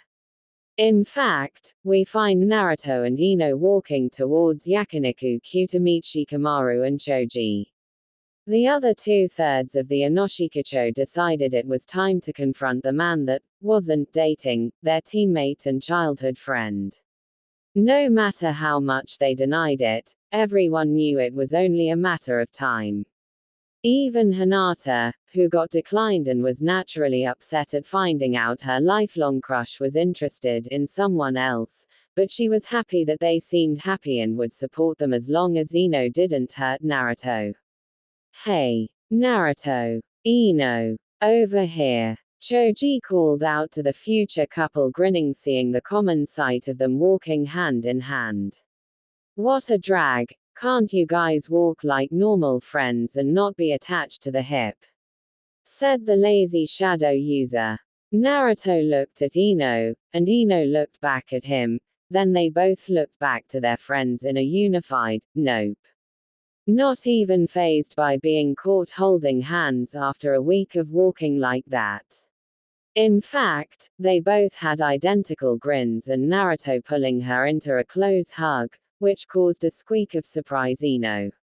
Naruto. I told you not to do that. Ino said, trying to sound angry but had a big smile and slight blush on her face. I love it when he does this, love being in his arms period. Just wish he'd cuddle with me, but I need to be patient. I know he's still being cautious of Hinata's feelings even if she gave us her okay. Oh, you know you like this. The male blonde teased, blushing as well, having thoughts of holding her a little more intimate than this in private. I really do enjoy holding her like this, and even though Hinata wished us well for some reason, I mean we aren't even dating yet, and Inoiki, Hinata, and even Neji are okay with us. It's only Sakura, Kurenai, and Hinata's teammates that seem to have a problem. Especially Kiba. I thought he was gonna rip my head off if Hinata didn't call him off. Alright you two, let's get inside. There is a reason the two of us called you two lovebirds here. We'll talk over barbecue, Shikamaru said, slightly annoyed, but secretly happy to see the bossy blonde truly happy, grinning internally. Maybe we won't need to test him, of course, we still will, even if it's gonna be such a drag. Man can't wait. Shika said he was paying for all you can eat, even if it's to test Naruto, not that I believe we need to. Besides, Ino's likely gonna shoot this down before it begins. She hates it when we do these eating contests, Choji thought, his stomach grumbling. Alright, we don't want poor Choji to waste away. Naruto grinds, still holding onto a blushing Ino. Inside the four took a booth, Naruto and Ino sitting on one side, Shikamaru and Choji on the other, and ordered the drinks. So, I'm just gonna get straight to the point as to why we're here. While Choji and I support you two, not dating, as much of a drag as it's gonna be. Choji and I agreed to test you, Naruto, to see if you're worthy of our teammate and childhood friend. Shikamaru said in his usual bored tone. What? Shouted a furious Ino. I'm perfectly capable of judging and deciding WHO is worthy of dating me. And remind me of how well that went 3 years, pining over a certain raven-haired emo, quipped the shadow user.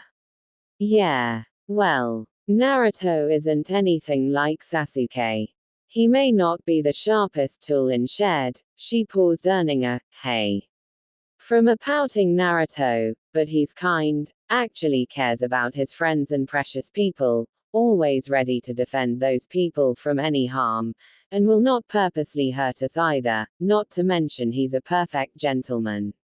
Stopping once more, looking around, and finishes quietly so that only the 3 of them could hear her. And I don't care that he has the strongest of the tailed beasts inside him. Naruto is Naruto, not the fox. This earned a shocked look from Naruto. She knows, and yet she was still willing to hang out with me, even be seen holding hands with, and lets me embrace her like that in public, knowing there are still people in the village who still hate me. His fellow blonde noticed the shock on his face, took his hand, and gave it a reassuring squeeze as Choji and Shikamaru just nodded at what she said. They know too, he mentally chuckled. Of course they knew. Shikamaru probably figured it out a long time ago, and these 3 share everything even if he hadn't figured it out. Ino would have told them by now. He smiled and wrapped an arm around Ino's shoulders, pulling her close, and whispers, "Thank you." She smiles and rests her head on his shoulder, knowing the weight and meaning behind that thank you, giving him a nod. Don't worry about it. Though you do owe me for not telling yourself. Naruto just grins, nods, and tells her via her telepathic link that she was able to establish while they were touching. Well, how about I tell you something else that is likely classified an S-class secret that I shouldn't know myself later when we're alone? Why can't you tell me now? No one else can hear us. He mentally chuckled, because while I believe in your restraint, this is really big news and you'll likely repeat what I saw, in a very loud way. Ino just nodded at that. If it was as big as he was insinuating, she likely wouldn't be able to restrain herself and end up spilling something that could get her killed, as it was with all S-class secrets. If you 2 are done with your private conversation, can we get on to what test is? Said an annoyed Shikamaru, knowing that they were likely using Ino's family jutsu to talk if their facial expressions were any indicators, while a very hungry Choji was hoping he could eat soon. I didn't agree to let you test him in the first place. It's okay. I have a feeling as to what it is, a food race, or endurance challenge, am I right? The Jinchuriki said in a knowing tone. That's right, although I think Shika is just being overly protective and cautious. I know you'll treat her right. And if you don't, I can always ground your body into dust so there wouldn't be much to bury. The Akamaiki started in his usual jolly tone but finished in a serious, but grim tone, showing he meant it. Choji. Ino shouted. Ino, chill, it's okay. If I ever did hurt you, whether we're dating or not, I deserve it. Naruto smiles. Ino sighed and Choji just nodded in approval, thinking, well, he passes my test. Not many guys would be willing to stand up to that kinda promising threat. Shikamaru sighed, not really wanting to pay for the ensuing feast knowing how much Choji could eat, but he did promise his best friend regardless, so, if we're gonna do this, can we agree to it before the waitress gets back? I'm game. The Jinchuriki said. No, Naruto. We'll have lunch with them, but I'm not going to watch you and Choji pig out on meat and make me sick while doing so, Ino said firmly. What a drag. Then how about a the Nara started before being cut in. Enough, Shikamaru. My dad has already approved of Naruto, that should be enough for you. If not, you know damn well he'll treat me right. Let's just have lunch and go back to our busy lives. Dad is expecting back at my shop. I'm sure Choji's family is expected to help with debris, and you are likely needed at the village defense to plan against future attacks in case the Akatsuki come back. Troublesome blonde. Fine, then just let me say if you hurt her, you'll be joining hidden in my family's forest. The shadow user said defeatedly but seriously. As I said to Choji, I deserve it. I promise you both that I won't hurt her purposely and that I'll protect her with my life in combat. The Uzumaki said seriously, holding her closely, almost possessively, at which Ino smiled at him but frowned at Shikamaru for threatening Naruto. The rest of their lunch outing was enjoyable. Choji got his all-you-can-eat, Naruto and Ino enjoyed a few shared helpings of their own, and Shikamaru only had one helping before deciding to take a nap, knowing that he was gonna be there for a while since he said he'd pay, even if Naruto ended paying for his and Ino's portion, saying something about he wasn't gonna let Shikamaru pay for their meal and Choji's, knowing full well how expensive barbecue is compared to ramen and how much the big bone chunin could eat. Yeah, Naruto almost committed a taboo that could have gotten him killed. Common knowledge among the leaf. Never call an Akamaiki fat. That will lead you to an early grave in the most painful way imaginable. As Naruto and Ino were about to leave, a certain Pinkett ran towards them looking like something big has happened. Sakura, what's up? Naruto asked, having calmed down but hasn't talked to her since their fight. After catching her breath, Sakura kept her gaze away from meeting the future couple. Oh, hey Naruto, Ino, I just wanted to let you know that Lady Tsunade has woken up and wants to see you too, especially you Naruto. Ino and Naruto sighed at Sakura's nervousness, both thinking, is she still bothered by what he said to her?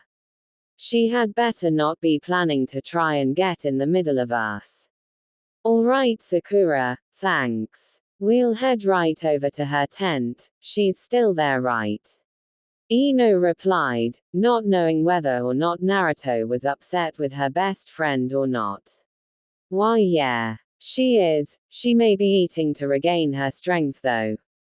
See you later. The Pinkett said as she ran off. She was still sorting through her feelings and thoughts about the male blonde's revelation and didn't want to talk with him any more than needed, especially since he and Ino were always seemingly joined at the hip, nailing in the fact that Naruto has given up on asking her out.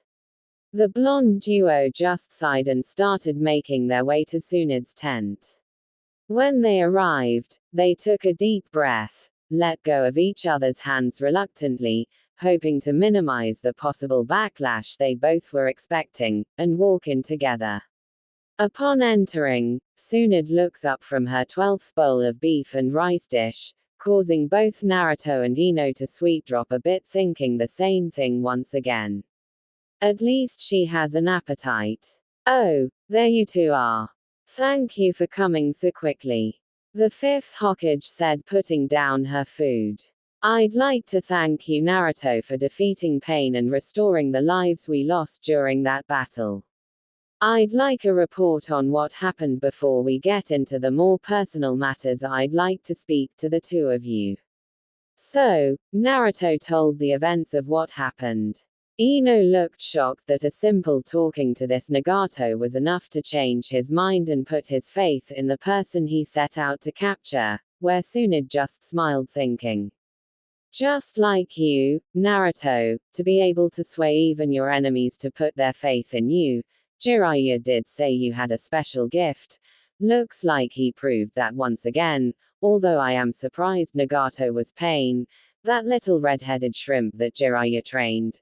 And Conan was a part of the Akatsuki. Wonder how Jiraiya felt. learning they were alive after they were pronounced dead all those years ago, then shook her head. I see. Thank you, Naruto. Seems many people owe you their lives. It was then that Shizune ran into the room in a panic. Lady Tsunade. The council hasn't received word that you've woken up and are calling an emergency meeting with the feudal lord. They are going vote in a new Hokage. All the blondes in the room said and harmonized in shouting, "What?" Tsunade stood up in a furious rage. I'm sorry, Naruto, Ino, we'll have to continue this later. I'll get the details of what happened after the battle when I finish beating some sense into the council. Let me come with you as an escort. Besides, I have something I need to find out, something which I need to ask you on the way, Lady Hokage. Naruto emphasizing those last two words, showing he was serious, shocking the three ladies in the room. Naruto's never that formal. Could this have to do what he wanted to tell me later, the possible S-ranked secret? Ino thought. Shizune and Tsunade were having similar thoughts, only thinking that he must have learned something he shouldn't have.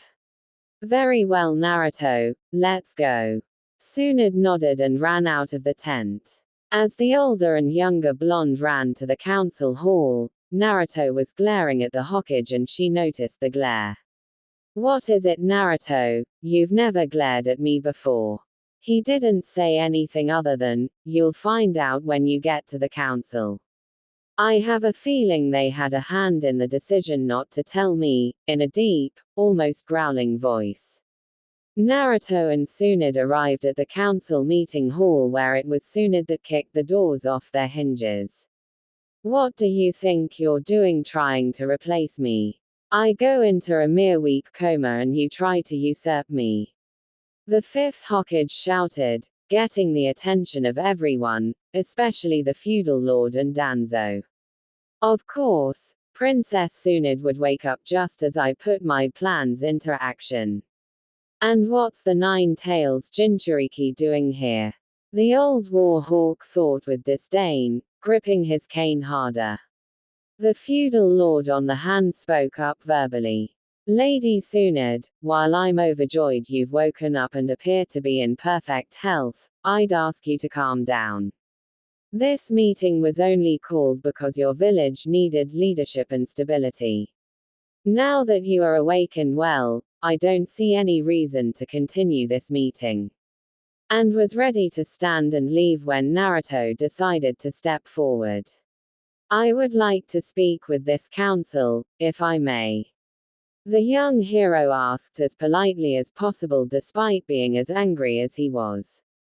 And who might you be? You look awfully familiar. At this, Naruto clenched his fists tightly, which Tsunade saw, and decided to speak up, letting Naruto calm down, getting an idea as to what he wanted to talk about. This is Naruto Uzumaki, the Nine-Tails Jinchuriki, and the young man who defeated Pain. She said as she took her seat at the table. Indeed. Very well then, proceed, young man. The Fire Lord stated, clearly having heard of his accomplishments. I wish to know why it is that this council deemed it necessary to hide my parentage from me, when I look so much like my father, the fourth Hokage, Minato Namikaze.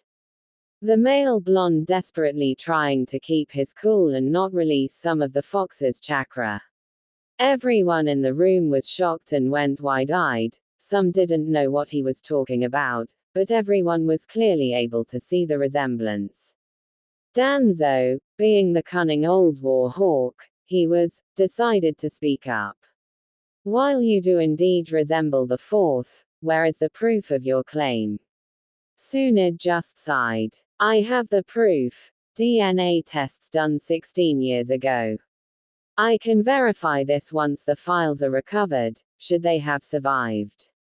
For now, you'll have to take my word, not only as Hokage, but as a medic ninja. Then looked at Naruto, as for why we kept it from you. It was to protect you, your mother and father had a lot of enemies. Here within the village, she paused, sending a glare to Danzo, who glared back, and many outside the village, hidden stone and cloud being two that come to the top of my mind. All of which would have sent assassins to kill you. Naruto nodded, accepting that answer. Then will you tell me who my mother was? He said in a tone that clearly didn't leave any room for argument. The last remaining Sannin braced for the backlash from Naruto and the council. Your mother's name was Kushina Uzumaki, also known as the Red Hot Habanero, or as her enemies knew her, the Red Death. The entire council gasped at that reveal. Chu Minazuka, the Inoshikacho trio, and other friends of Kushina, in particular, looked at the young man in front of them, who looked stunned. You mean to tell me that I have a clan, and I've been led to believe my entire life that I was just a civilian? Naruto, clinging his fist tighter, his bangs covering his eyes. Inoiki spoke up then. Not only that, he has been the heir to the Uzumaki clan and it's been hidden from us. Many of us were friends of both Minato and Kushina. We would have taken him into our homes as family. I do not know why this was not made public knowledge, Danzo. The Hokage looked at the Foundation operator, as did everyone there. There was no proof of his heritage, Tsunade interrupted by slamming her fist into the table. Bullshit. Sensei knew. He had his own wife be the midwife to help deliver Naruto. You just wanted to keep him from gaining strength, hoping to claim him into your organization that should have been disbanded years ago at the command of the third Hokage, when he was at his lowest, and turn him into an emotionless weapon.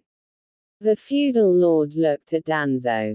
Is this true? I do believe I agreed with Hiruzen to have the Foundation disbanded. Danzo was fuming. He contemplated using the Sharingan he stole from Shisui to get him out of this sticky mess, but with Hiashi Hyuga there and could see through the genjutsu and dispel it, he would be in an even stickier mess. It was necessary for the safety of the village. That was all he had to say. Danzo Shimura, for insubordination, I am hereby calling for your arrest and full investigation into what dealings and missions your organization have done illegally. The feudal lord commanded. Anbu, take this swine to Ibiki. Tsunade commanded, and two Anbu appeared and grabbed onto the war hawk. But Danzo resisted. If you think I will go quietly, you are mistaken, as disappeared in a puff of smoke via the teleportation jutsu. Find him. Naruto, can you use Sage Mode to find him, or Hiashi with your Byakugan? Tsunade asked in her commanding voice. Hiashi just activated his bloodline and attempted to locate the now criminal with no success. I'm sorry, Lady Hokage, he is out of my field of vision. Naruto was still too angry to respond and just shook his head. No, knowing if the Hyuga clan head couldn't find Danzo, he couldn't with how long it took to go into Sage Mode. But just then Sakura ran into the tense environment looking winded as if she ran all the across the village. Lady Tsunade. Envoys from the hidden cloud are here with a message from Lord Raikage. What? Lead the way, Sakura. Naruto, come along, we'll talk more later.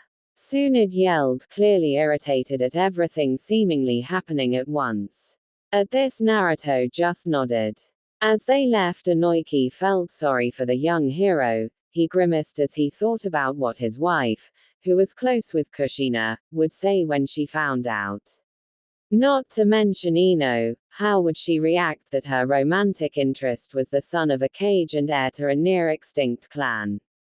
Ino's POV. Ino had decided to wait for Naruto while he went with Lady Tsunade to the emergency council meeting, one she knew her father would be in attendance, therefore the shop would have been closed since she was out with Naruto. During which time, Shizune and Ino had an interesting chat. Flashback. So, I hear you and Naruto have been getting close this past week. Shizune started not really feeling comfortable talking about it, but it was better than waiting in silence and good to avoid what was likely on the platinum blonde's mind. Ino nodded as she had a dreamy smile. I only hope that he asks me out soon. It's like we've been friends forever and we just have this spark. I lose track of time when I'm with him. It's like we're in our own little world whenever we're together. Shizune could clearly see the girl was completely in love. She knew Naruto would be happy when they became an item. Well, just be patient, I'm sure he'll ask you soon. I can tell he feels the same by the grin he always has this past week.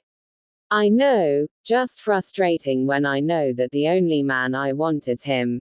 Sasuke was just a stupid fangirl crush, but Naruto, my heart rate quickens, I feel whole when I'm around him, and when he's not, like now, I feel like a piece of me is missing. I know without a doubt that I love him, and not because he's a hero now or anything like that, I'd be lost without him. Ino said in the same dreamy state, her fist clinked over her heart knowing full well she was most likely blushing, but she didn't care. She knew she was in love with her fellow blonde. Shizune just giggled softly. Yep, you're in love, Ino, I'm happy for you too, but you know that he will still likely keep his promise to Sakura and bring Sasuke back, right? Ino sighed and nodded at that. One of Naruto's best, and worst traits was that he always kept his word, even if it involved someone who abandoned their home, and promised to another girl. Flashback end. She was pulled out of musing when a rather busty blonde, looking a few years older than her, and said bust that could very well rival Lady Tsunde's, came into the tent with two dark-skinned teens her age. They had the forehead protectors that labeled them Cloud Ninja. One of the teens was a girl with shoulder-length red hair, piercing yellow eyes, her bandana-style forehead protector, a katana strapped on her back, and her body language was that of a girl with a quick temper but was calm unless provoked. The other teen was a boy around the same age, with a standard-style forehead protector, short spiky white hair, dark eyes, a lollipop stuck in his mouth, and like his companion, he had a katana strapped to his back. The blonde busty woman spoke up. I was told that the Hokage could be found here. I have a message from my Lord Raikage.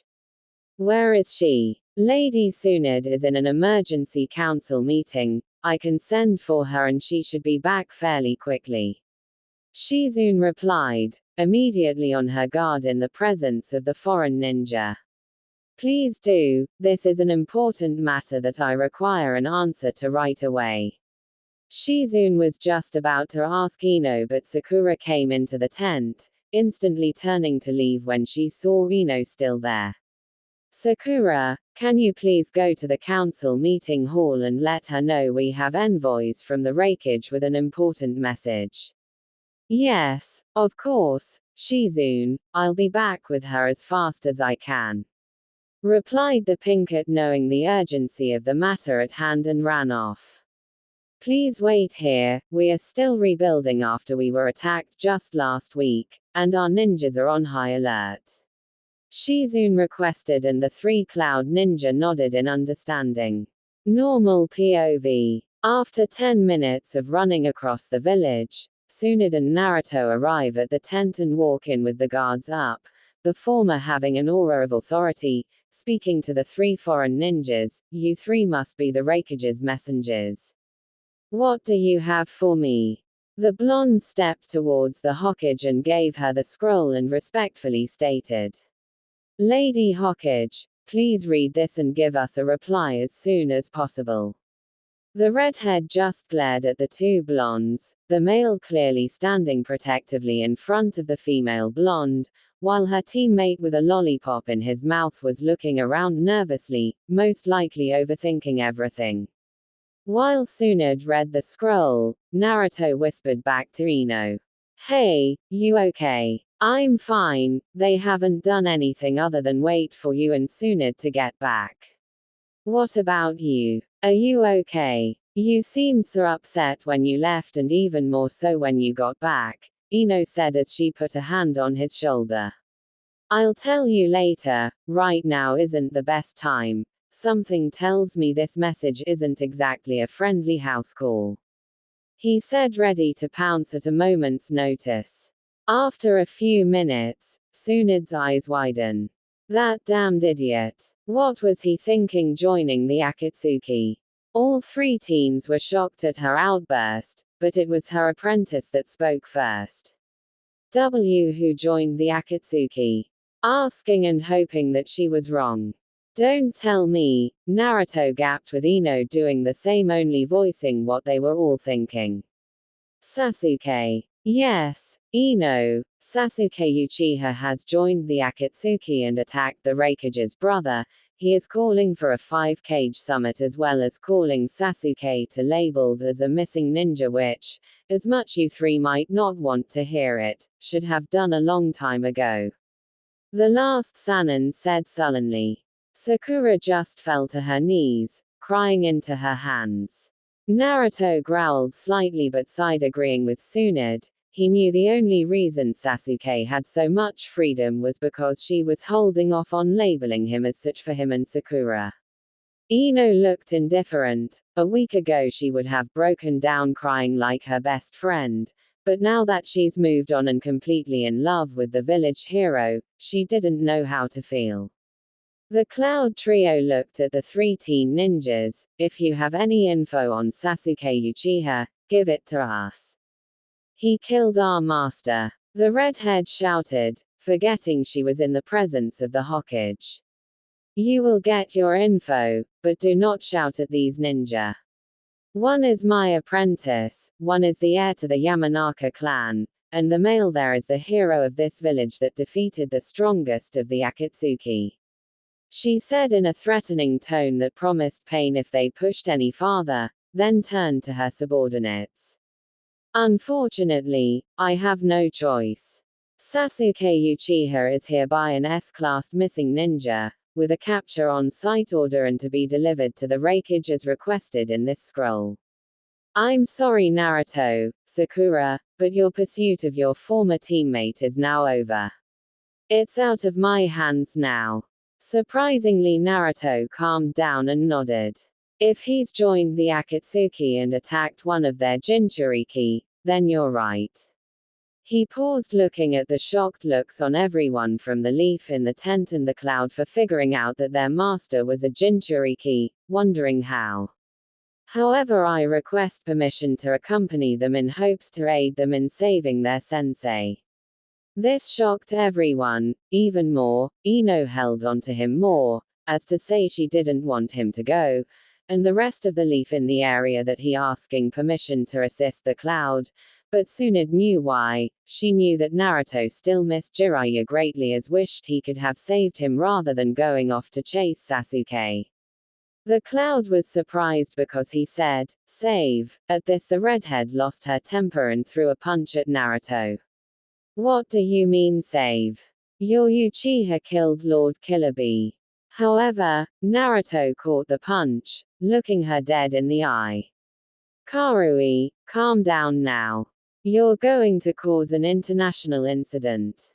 The busty younger blonde said in a calm but firm voice, which caused the now named Karui to gulp and mutter, sorry Samui, and lower her fist after being let go. Samui turned to the male blonde. You there, what is your name and what did you mean, save? It's Naruto Uzumaki, and I said, save, because the Akatsuki are after people like me and this Killer Bee. They are after Jinchuriki and need him alive to extract the tailed beasts sealed within. Naruto. Tsunade couldn't believe he'd let a village secret like that in front of the foreign ninja that could very well be enemies in the near future. The Cloud Ninja just gaped at him for the same reason, but Karui quickly recovered and got a hopeful look in her eyes. Omoi, did you hear that? We might still be able to save Lord Killer Bee. The white-haired Cloud Ninja, now identified as Omoi, was just as ecstatic but then started over worrying.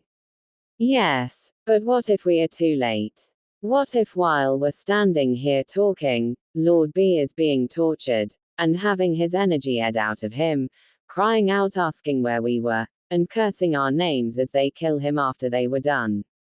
You idiot! The redhead shouted as she clobbered him over the head. Don't jinx us before we even start looking. Samui just sighed and facepalmed. So uncool, I apologize for my team. If Sakura wasn't still crying, she'd be laughing at how much she and Karui seemed alike. A thought not lost on her close friends. Geez, those two remind me of Sakura and I, only I don't overthink things and go to the worst case scenarios, Naruto thought out. Having recovered from her shock, Tsunade returned to her Hokage state of mind. As you wish, Naruto. However, you will have to wait until after the summit. The Raikage demands it be held in a week's time in the Land of Iron, and I am allowed to bring 2 bodyguards, and you will require the Raikage's approval to assist in Sasuke's capture. Therefore, I am going to assign you and Kakashi as my escorts. Get ready. We leave as soon as the Cloud get all our info on the Akatsuki and Sasuke. Yes, Lady Hokage. Naruto turned to Ino with a sad smile. Looks like my news will have wait till I get back. I promise I'll come find you the second I get back. You better be careful and come back safe. I don't know what I'd do without you. The Yamanaka heir, failing to keep the worry and affection she has for him out of her voice. The blonde hero pulls her into a tight hug. I don't know what I'd do without you either, MPH. He, Sakura, who had finally stopped crying, Shizune, and Tsunade all looked surprised as Ino interrupted him by kissing him full on the lips. Something to give you more instinctive to come home, she said with a full-blown blush.